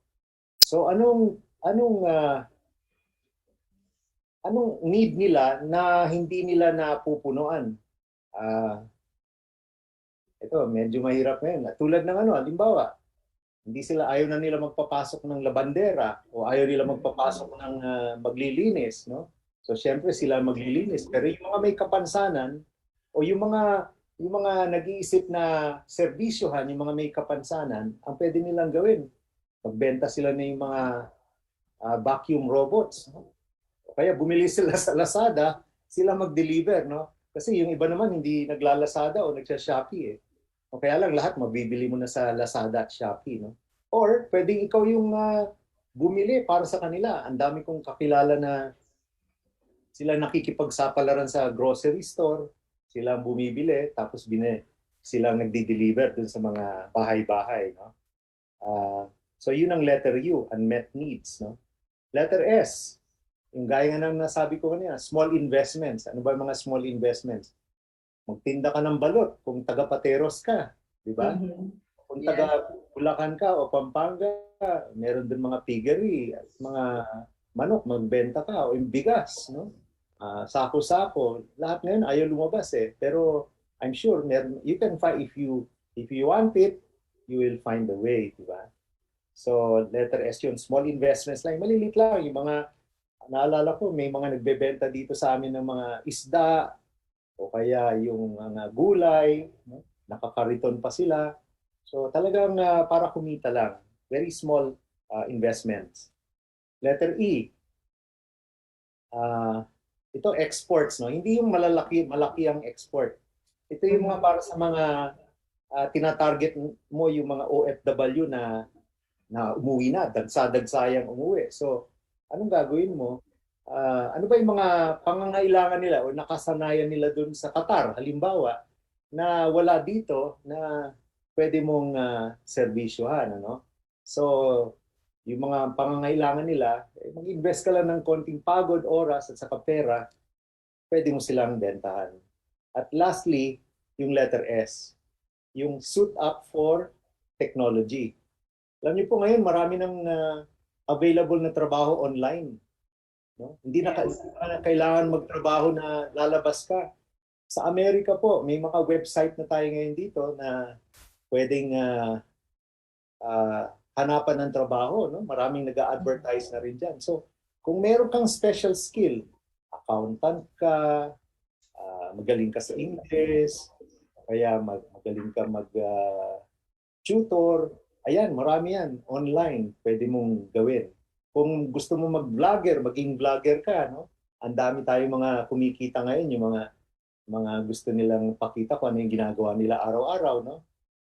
Alam mo mga tao, interesado sila sa buhay mo, kaya gusto nilang makita kung ano yung mga ginagawa mo, minu-minuto. So, Yun, pluses. P, passion mo. L, less supply, high demand. U, unmet. Unmet. S, small investments. E, exports. And S, suit up to technology, the new technology. Pero ang sa akin, ang pinaka mahalaga talaga yung passion. Kasi pag may passion ka, hindi ka mag-give up easily, hindi ka mawawala ng gana. Kasi minsan ang business, matagal bago umangat, no? Matagal bago umasenso. So pag passion mo talaga, kahit na palubog ka na ng konti, hindi ka mayayanig kasi talagang yun ang gusto mong gawin sa buhay mo. So passion is the key to success, no? So magpursige ka, huwag kang mawala ng pag-asa kasi nandiyan naman ang Diyos eh. Kung malakas ang faith mo, lalo na nasa Couples for Christ tayo, hindi tayo pababayaan ng Diyos dahil nagsilbi tayo sa Diyos. If you are faithful to God, God will be faithful to you. Amen. Amen. Yan. So, talagang tatandaan ko na po ito, Tito, yung classes na ito. And yung sinabi nyo talaga na passion, talagang putting your heart into your, kumbaga yung gagawin mo. So, kung hindi mo lalagay yung puso mo talaga, kumbaga doon magkakaroon ng chance na mawala ka or manghinaan ka ng loob. Pero And be kung easily nandun mo, discouraged yan. agad pag hindi mo talaga gusto yung ginagawa. Yan. So tama kayo. Na Brother Chris, ang passion nila color purple. Yeah. Correct. Sa signature po nila yun. Purple, alam niyo maraming tao na purple rin ang favorite color nila. So kung sila enterprising, mag-iisip yan si Brother Chris. Ano bang ma-offer ko kay Sister Ching Santiago at Brother Santiago? Purple at ganyan eh. So gagawa ako ng ube cake o kaya ube nakakanin, no? At ibenta ko kay Sister Ching. Kung bang be creative, be enterprising, no? Yun lang ang message ngayon dyan. Thank you, Tito, kung binigyan mo ng idea. Yes. So para po sa ating second question. Yes, for our second question from Miss Inday, is it okay to say no to a relative or friend who is borrowing money in order to pay bills or loans? For some reason that you also need to guard your own savings funds for personal emergencies that may arise. Pwede po ba yun? Pwede po ba yun, Tito, na mag-say no to a relative who is borrowing money? Alam niyo po, it is, I think, on a case-to-case basis, no? Because there are several factors to consider. First, how close are you to this relative who is borrowing from you? Number two, how capable is your relative in paying? How trustworthy is he in paying?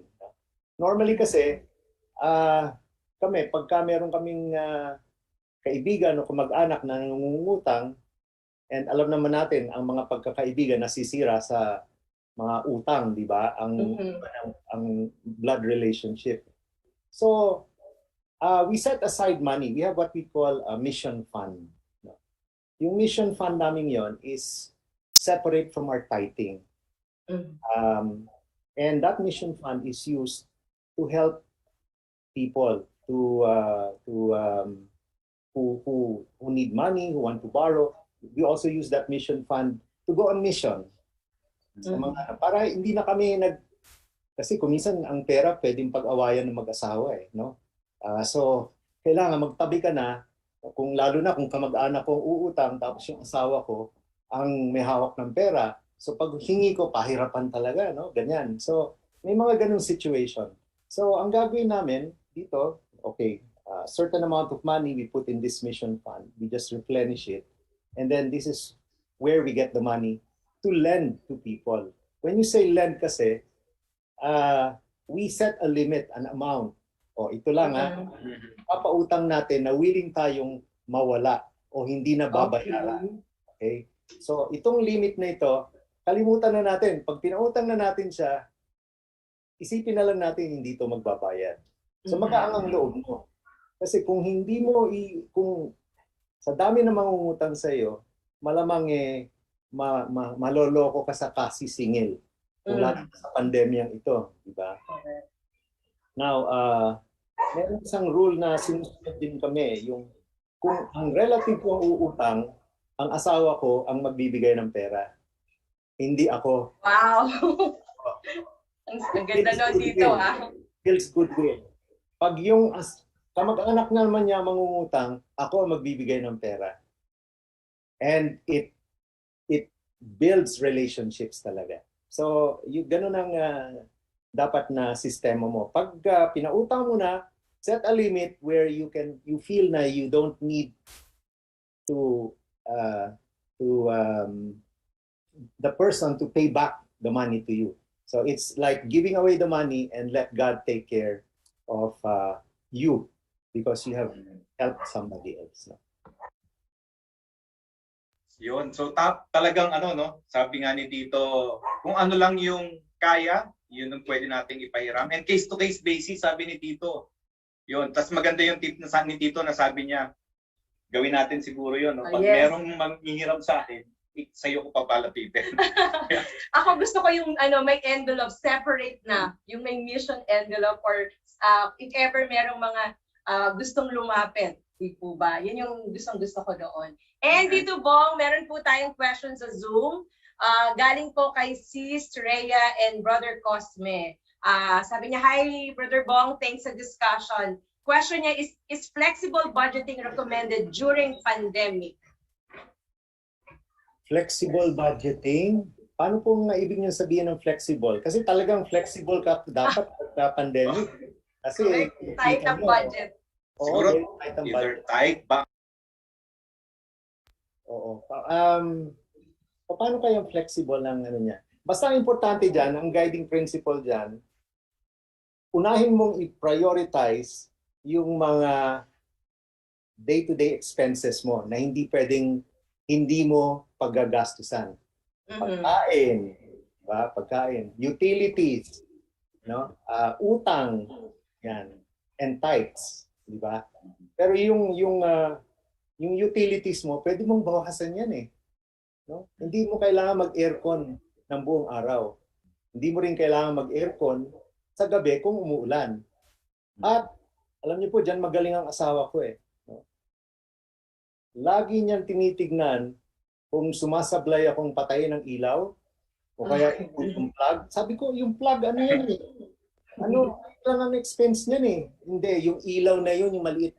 Pag samasamahin mo yun, sabi ko, napaka-ano mo naman, eh, ano lang yan? Yung toothpaste, kailangan susuiturin mo ng suklay para flat na flat, no? Hanggang dulo ng toothpaste, talagang ubos na ubos, no?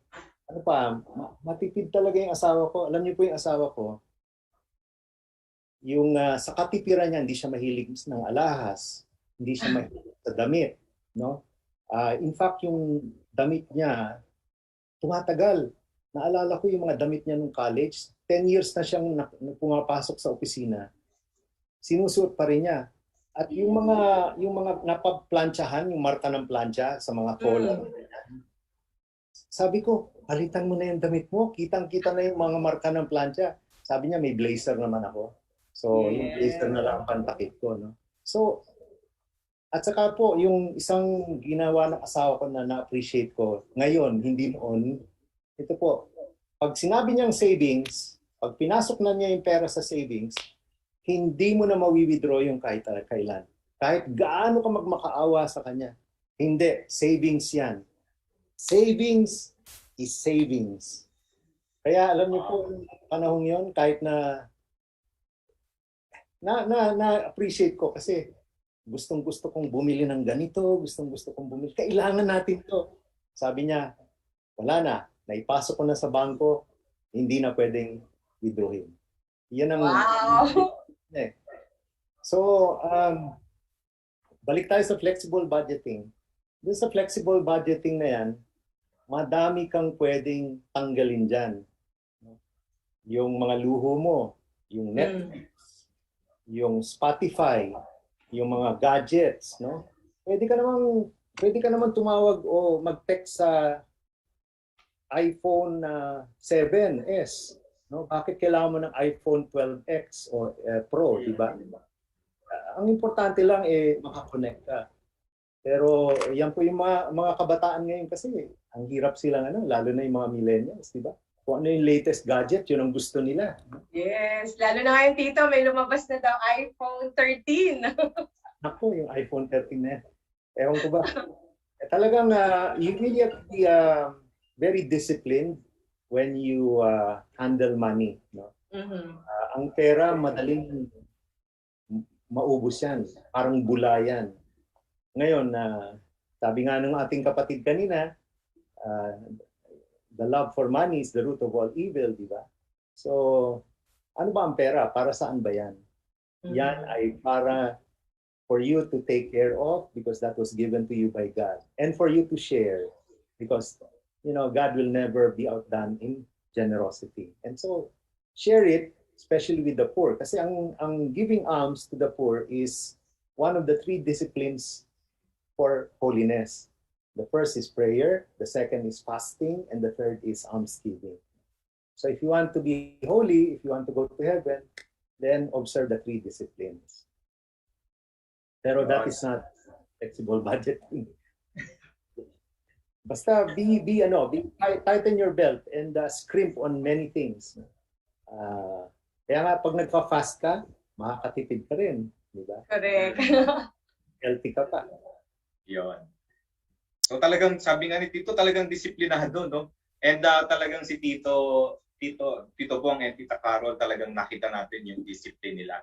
So kaya naman nandito siya para i-share yung kanilang experience sa atin. So meron pa po tayong next question, Tito. So the third question is from Sister Lelaine Inocencio from ESP, Educational Scholarship Program Coordinator po siya. What suggestions and resources can you give us to manage our personal finances and buffer ourselves against the financial emergency caused by COVID-19?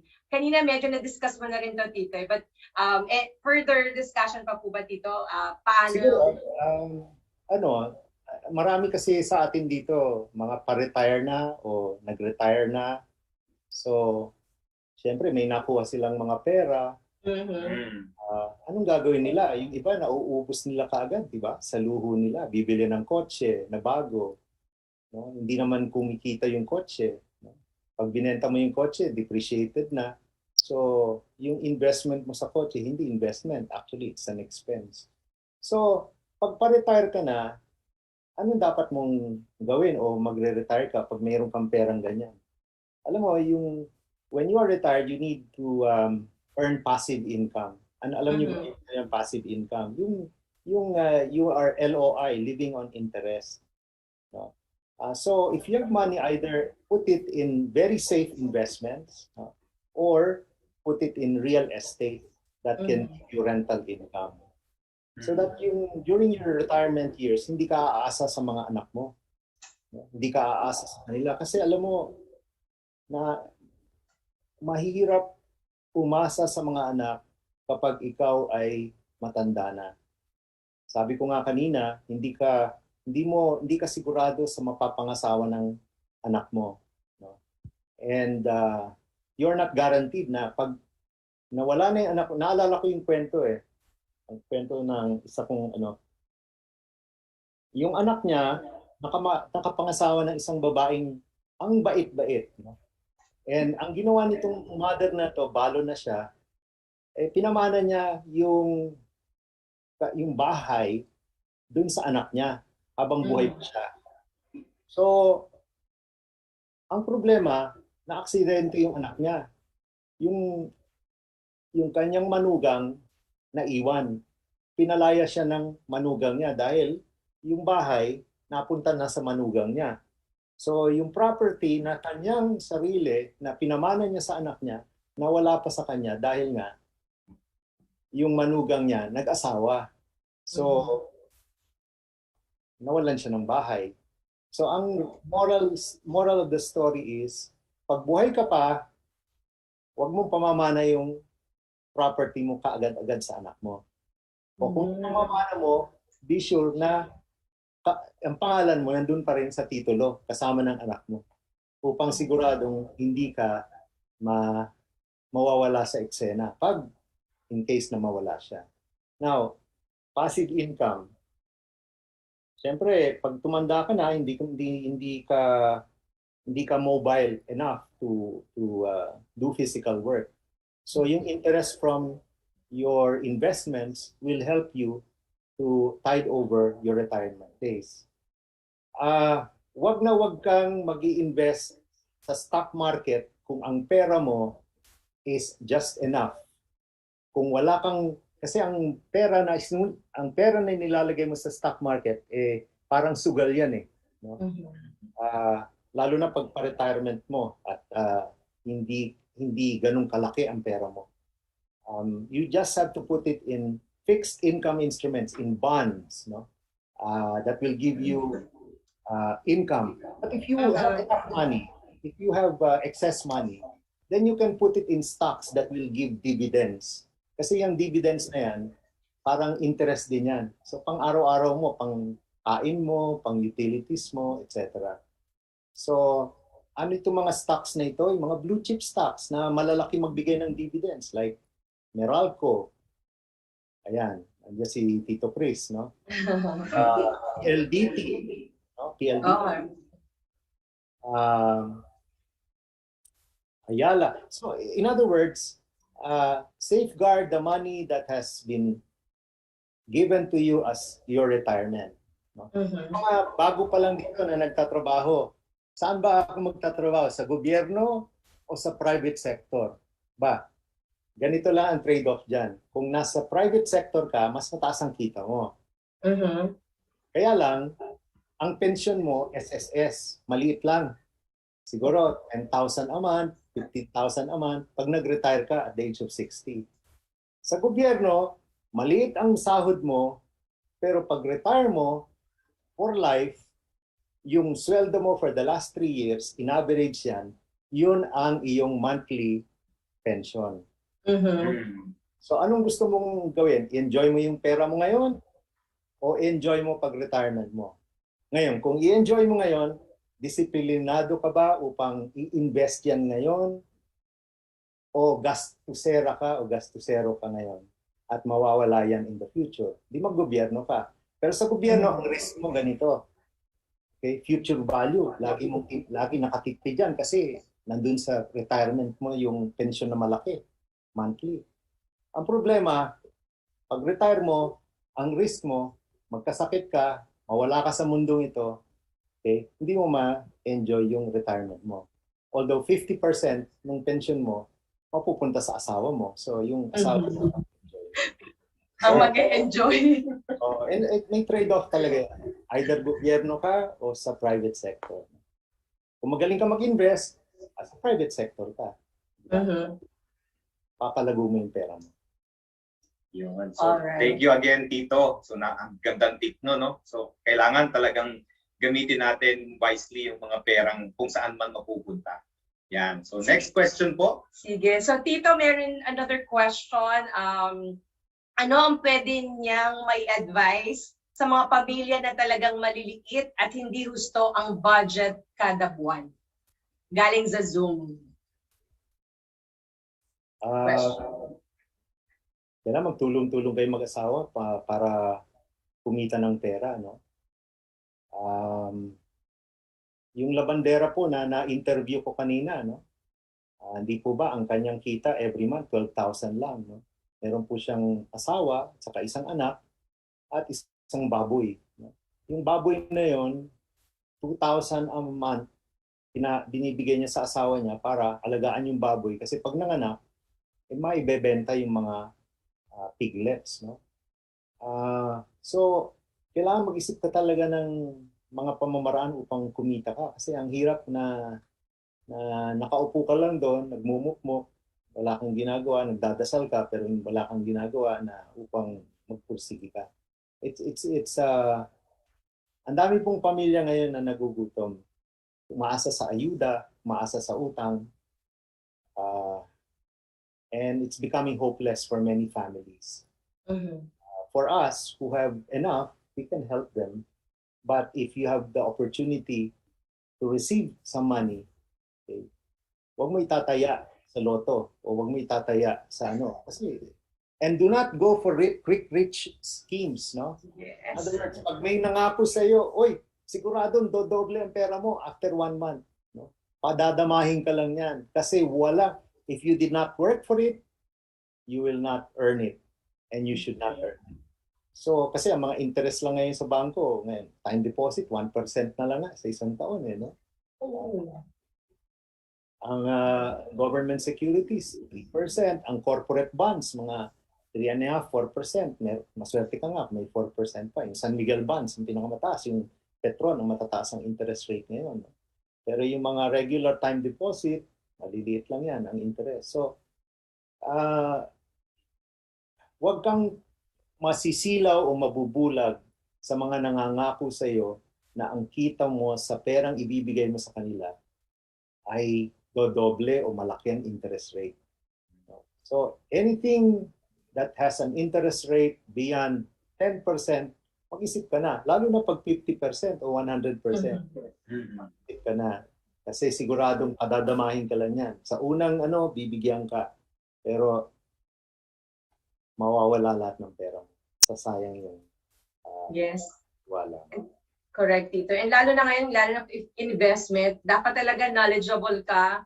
At least you have time to check on it. And yung money na invest mo dapat aside from your savings talaga. Yun yung isa sa maganda rin talaga dapat. Naalala ko yung pinaka-last doon sabi nga ni Tito, sideline. So kung talagang maliit ang kita, gumawa ng ways para maghanap nung pwede nating mapagkukunan ng ating additional income. Kasi kung hindi naman talaga sapat yung kinikita natin, 8 hours tayo. So siguro yung natitirang 2 hours, magtinda tayo ng banana queue, yung mga ganun, di ba? Sabi nga ni Tito, passion, hanapin mo yung passion. So babalik at babalik tayo doon sa talagang yung disiplina, yung kailangan natin, kumilos talaga tayo, huwag tayong kumbaga uupo lang at kailangan gumawa tayo ngayon na. Hindi pwedeng patagalin pa natin kung kailan mahina na tayo o hindi na tayong kaya magtrabaho. Yan. So, salamat Tito. Pero meron pa po Tito, pasensya na medyo maraming nagpaabot na question. Ito po for millennials. Paano pigilan ang mga anak ng millennials na umorder sa online ng food or milk tea? Lalo na yung mga Shopee and Lazada na 999, 10, 10, 10. So, paano natin mapapaliwanagan na kailangan namang magtipid? Although, ang nakalagay po dito, sa mga millennials galing yung money na binibili nila. So, paano natin mapapaliwanagan na kailangang magtipid? Well, kung ang pera galing sa iyo, bawasan mo yung kanila allowance, no? Pero kung ang pera galing sa kanila, at ilang taon na ba sila, mga millennials ngayon? Nasa 20s na, no? 20s, opo. So, well, ang mga bata ngayon mahirap paliwanagan. But it has to be experiential. Kailangan makita nila, madama nila kung anong kahalagahan ng pag-iimpok ng pera. Kung hindi mo sila naturuan mag-impok nung sila yung mga bata pa, hindi mo sila nabigyan ng piggy bank o kaya na-open ng account sa bangko, mahirapan ka talagang udyokin sila ngayon upang makapag-impok. Ang mahirap na tanong kasi yan na ngayong malalaki na sila, ipigil na silang gumastos. Mahirapan kang gawin yan. Siguro, yung carrot and stick approach, no? Halimbawa, pag nawala na itong pandemic, gusto mo ba mag-travel tayo? Mag-travel tayo, punta tayo sa... I presume na yung nagtanong na yan, may kaya ng konti kasi yung mga anak niya naglalasada. Milk tea. So, milk tea. So, halimbawa, kung simple means lang, gusto mo bang pumunta tayo sa Boracay? Hahatian kita. Kalahati sa akin, kalahati sa... Pero, pag-ipunan na natin ngayon yan. Umpisahan na natin ngayon. Para ang target natin, first half of 2022, nakaipon na tayo at dadagdagan ko na lang yung naipon mo. So, yung mga ganong incentives na lang, carrot and stick approach, no? Sa mga millennials at mga matatanda. Siguro kung makita ko yung situation nila, baka makapag-bigay pa ako ng mga ideas. No? Pero kung pipigilan mo sila, hindi mo sila mapipigilan. Kasi yung habits nila were formed long ago. They're still very small. And tayong mga adults, we have a hand in it. We are partly to blame for the kind of behaviors that they have now. So, kung yung may mga lilit pa lang na mga anak dyan, i-form nyo na yung kanilang mga values ngayon pa lang. Para pagdating ng panahon, you can lead them on their own and they can fend for themselves. Yes, lalo na tayo. Meron pa kami, Tito Bong, na is 9 years old and 12. So, Yeah, we'll tama-tama, nakikinig sila ngayon. So, alam niya na anak, bakit? Kailangan bawasan. Pangakuan mo sila, pupunta kayo sa Amerika, ganyan, kalahati. Pero ipunin nila, mag-ipon sila para sa mga. Opo, thank you. Yan. So, meron pa ba? Meron pang question? Nasagot na to kanina. Meron kasi dito, Tito, kay Tita Luby. Paano po daw kung ang uutangin ay pambayad sa private college or isipin na lang ba na i-transfer na lang sa government university yung mga bata? Alam So, niyo po, kailangan pa bang utangin yon or I-transfer na lang sa government. alam niyo po, based on my experience, nung kami po na bankrupt, every day pag umuwi po ako, alam niyo po, pinasok kami ng magulang namin sa magagandang eskwela noon.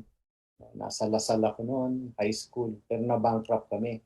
So, hindi na ako nabibigyan ng allowance araw-araw. Minsan, dahil wala akong pamasahe, doon ako sa school natutulog.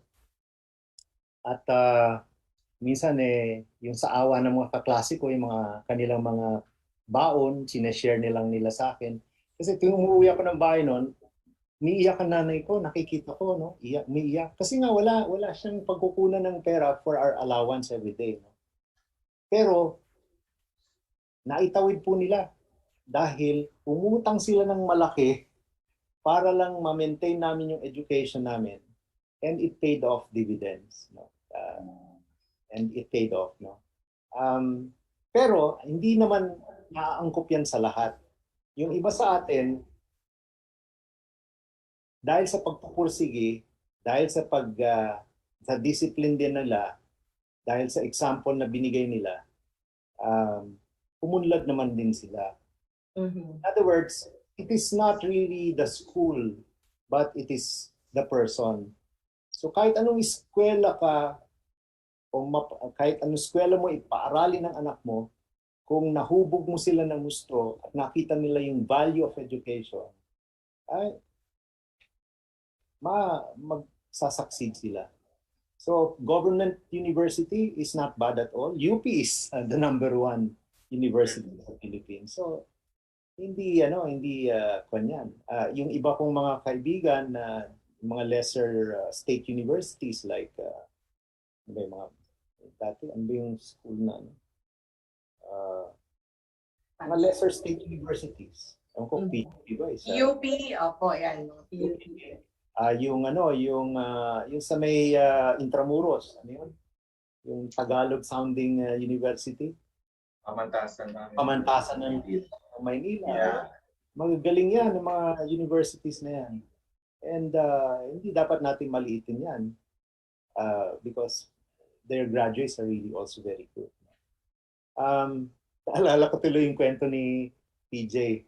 Si PJ, sabi niya, ito naman tungkol sa tithes, no? Dahil nagtiwala sila ng bigay ng tithes, no?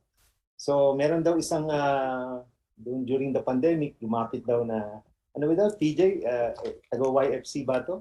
Or mag-a-attend ng conference, no? Conference. Wala silang pang-attend ng conference. So, umuutang yata sila, humingi sila ng tulong kay PJ. Nagbigay sila PJ sa tithes nila, tapos nagbigay din sila dito, no? Kahit na konti lang yung kanilang pera, pero nag-ano sila because this is a contribution for the spiritual upliftment of their friends, no? So nung binigyan nila with all full trust in God that God will take care of them. Alam mo, after 3 days or a few days, tumawag yung Philippine Science High School at natanggap yung anak nila. No? At sila PJ Mungkalyan. Because they trusted in God nga, that they help others, God will help them. If they're faithful to God, God will be faithful to them. So how many times have we seen that? No? Yung mga sharers natin, nagbigay sila ng tithes, nagbigay sila ng tulong, bumabalik sa kanila. Oftentimes, hindi nila kalain kung paano. But it always pays to be generous and cheerful givers and trusting God really provide, Tito. God really provide. And sabi nito, cheerful giver. Yes. Yan. And since wala na siguro mga questions, again, Tito, thank you so much for those insights and for all the sharing po na ibinigay niyo po sa amin. Thank you for your generosity, for sharing those tips. We really honor you for your time and passion to share your knowledge and experience. We are truly blessed to have you this evening, Tito. And if you want to see Tito, you can watch and follow his post in our CFC YouTube, di ba? Yes. Entitled Only by Grace, the daily reflections of our gospel and more inspirational insights. Yan. So siguro, Tito, if you have any last message or additional message before before po namin kayo bigyan ng certificate of appreciation, siguro, Tito, last words or last message po. Naalala ko lang, last message ko na lang to. Naalala ko lang isang kwento, no. Minsan nag-attend ako ng 25th anniversary ng isang kapatid natin at ang kanyang asawa. Tapos nakita ko yung 92-year-old na father niya. Nag-e-enjoy doon. Kaupo lang, nakatingin, nakasmile. Nilapitan ko siya. Ang sabi ko sa kanya, Lolo, ano pong secret ng long life niyo? 92 years old, very lucid, very sharp. Binigyan lang niya ako ng 6 words. Sabi niya, simple life, simple problems, long life. Simple life, simple problems, long life. No, if you don't keep up with the Joneses, if you do not have a lavish lifestyle, if your needs are simple, if you live within your means, you will not encounter much anxiety. You will encounter much peace of mind because everything to you that you have is sufficient for you. So live simply and let others simply live, and you will have a long and happy life. Yun lang po. God bless you. Thank you so much, Tito Bong. And hindi po ito matatapos without giving parang way of thanking you, Tito. So kaya tatawagin na po namin, let us welcome back our sector head, Brother Chris, Tito Chris, and Sister Mary Vic to award the certificate to our speaker. Yun, good evening ulit mga kapatid. Tito Bong, again, maraming salamat, no, sa walang sawang pagsuporta yan sa amin. Anyway, sabi ko nga earlier, no, napaka-timely nitong topic natin for tonight. Kasi ito talaga yung isa sa bukod sa COVID. Ito yung next na pinakamalaking problema natin ngayon during this time, itong ating finances. And thank you nga pala sa mga tips dito. Mag-aaral na ako magluto ng ubi cake. Pero anyway, speaking of sidelines, Tito Bong, totoo yan kasi maalala ko when we were starting ni Marivic, talagang to make both ends meet, ang dami ko talagang pinasok na sideline. Nandiyan nagbenta ako ng mga chichacorn, yung mga electric pump sa kotse, yan, yung mga export overruns, talagang lahat. No, pag dati ko nga sa opisina, pag bukas ko nung likod ng kotse ko, para ka nang nasa Tiangge. Pero yan, totoo yan. No? So, maraming salamat again. So, at this point, Tito Bong, yan, in behalf of CFC Central B Sector, yan, we'd like to, we'd like to present this certificate of appreciation. Yan. So, allow me to read the certificate. Certificate of appreciation is awarded to Brother Bong Arjonillo for sharing valuable knowledge and expertise as speaker for the family is a gift talk on managing your finances during a pandemic held on the 25th of September 2021. Given at Pasig City, Philippines, and signed yours truly, Mario Christopher Yap, Sector Head, Couples for Christ, Central B. Yun. Maraming salamat. Dito bang wag kang magsawa, ha? Marami pa tayong mga misyon. Opo, alam niyo pwede niyo nga palang dahil nasa bahay lang tayo lahat, yung mga purple shirts niyo, pwede niyo na ibenta sa mag-garage sale kayo at pagkakakitaan din yan. I'm sure maraming magkakagusto diyan, no? Yung gusto talaga ninyong kumita ng additional income. Oo nga. Ayan. Yeah. So, ayan, another certificate of appreciation. Ayan, nandiyan ba si Kuya? Nandiyan si Kuya PJ, no? Kuya PJ. Ayan. So, again, in behalf of Central B Sector, this certificate of appreciation is awarded to family is a gift court team represented by Kuya PJ Mongkal, the head of our family is a gift, no? In grateful recognition of the valuable contribution and support for the family is a gift talk on managing your finances during a pandemic held on the 25th of September 2021, given at Pasig City, Philippines. Yan, signed, Mario Christopher Yap, Sector Head, Couples for Christ, Central B. Kuya PJ, wag ka rin magsawa, ha? At suki ka na namin.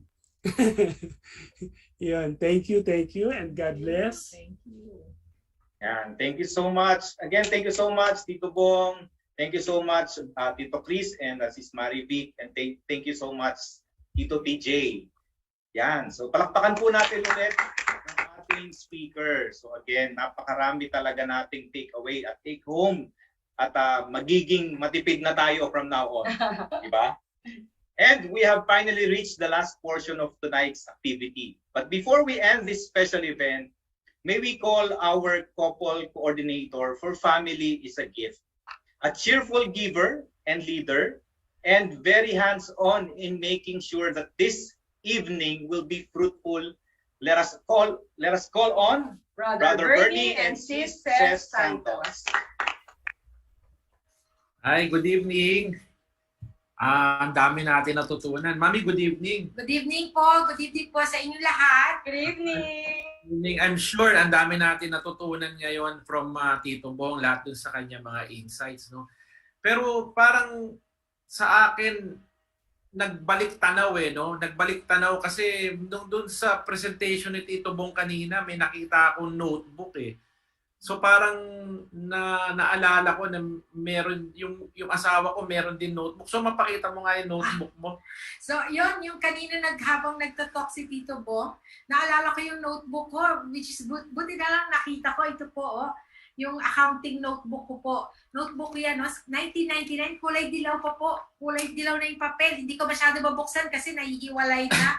So, noong 1999 pa po itong notebook na to, nagsimula rin po ako magsulat tulad din na Tito Bong, ni Tita Carol. Talagang effective. Masasabi ko pong effective po yung pagsusulat ng mga gastos, ng mga expenses po natin. Yun, nakaka-relate nga ako nung kinikwento ni Tito Bong kanina na pag yung save, yung kinita na ibigay na kay Tita Carol hindi na pwedeng hingin. So parang ganun din no? Ganun din yung nararamdaman namin. I guess yung mga brothers din na nakikinig ngayong gabi would agree. Tama rin yung sinabi kanina na pag nag-grocery daw dapat busog ka.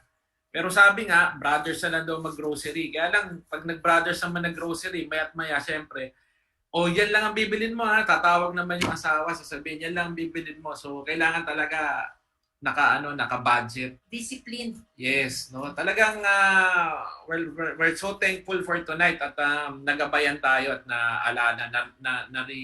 na-remind tayo do sa dapat nating gawin for everyday living natin, no. Sabi nga we have to live within our means and enjoy life that we can afford.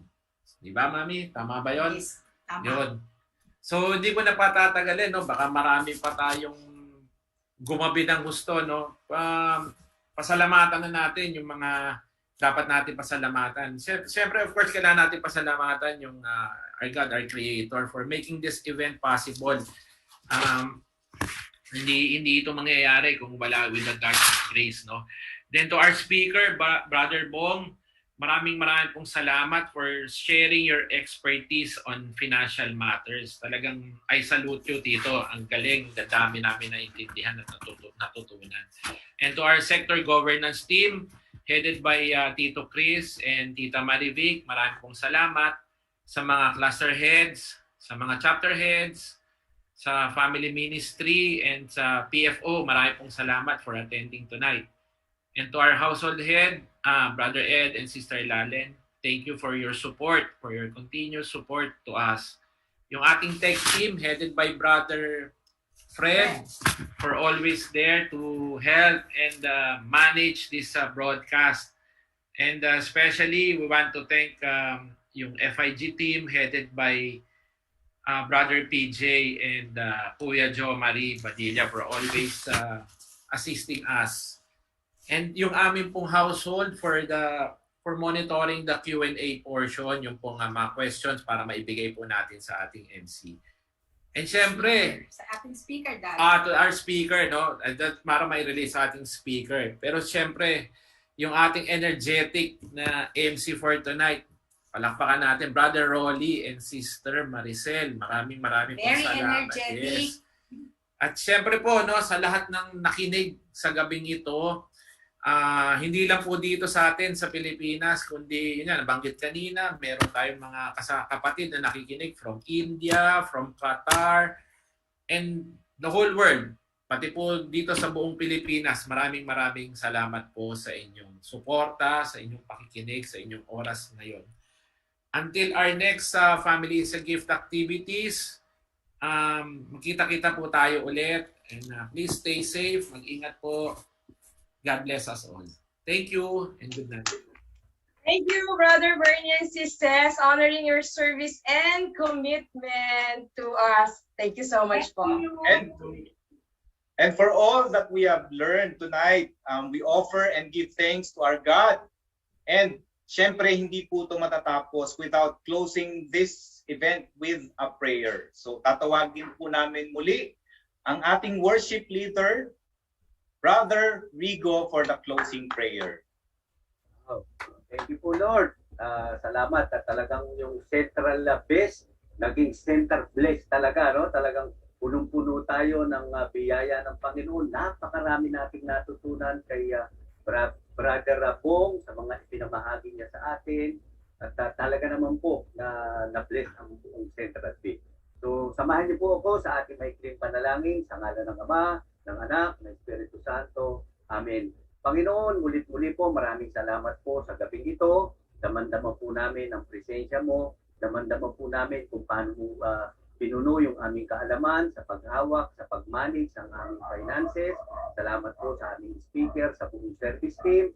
Salamat din po, Panginoon, at naging maayos ang aming internet connection. At higit sa lahat, Panginoon, salamat po sa banal na Espiritu mo na tunay po na gumabay sa aming lahat. Lahat pong ito, Diyos Ama, ay tinadalangin po namin sa iyo sa pamamagitan po ng anak na Panginoong Jesucristo. Luwalhati sa Ama, sa Anak at sa Espiritu Santo, kaparanan sa unang-una, ngayon at magpakailanman, magpasawalang hanggan, Kenawa, para sa ating closing prayer. Songs.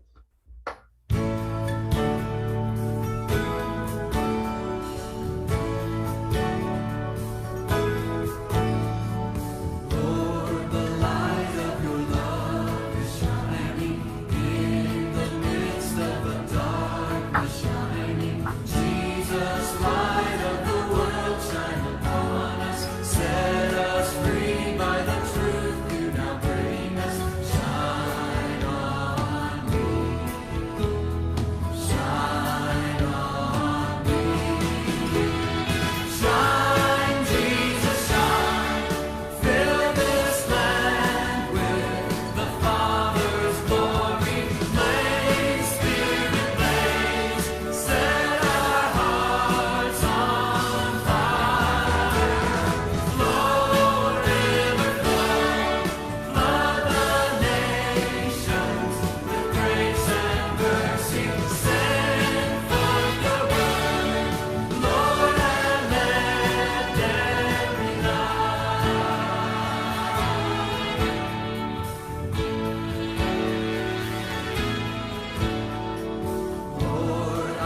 nations.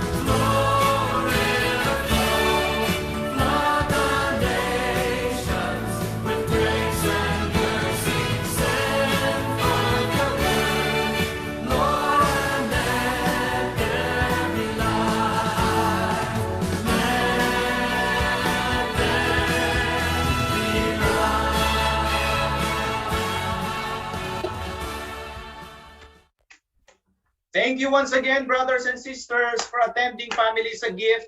And once again, I'm Brother Rolly. And I'm Sister Maricel. See you again in our next talk. Good, Good night, night, everyone. everyone. God bless. Good night. Good night. Good night. Thank you mga kapatid. Thank you. God bless everyone. God bless. Kuya Joms, thank you ulit. God bless po. Ingat po kayo. Good night, everyone.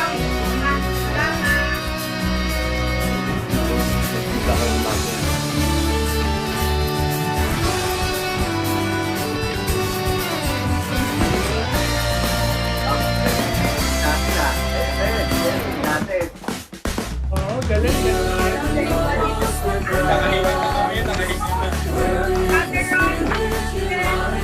Congratulations, Tito Rolly and Tita Maricel. Thank you rin po. Salamat sa marami. Ang galing-galing. Ngayon ngayon ang pambansang MC ng Central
well.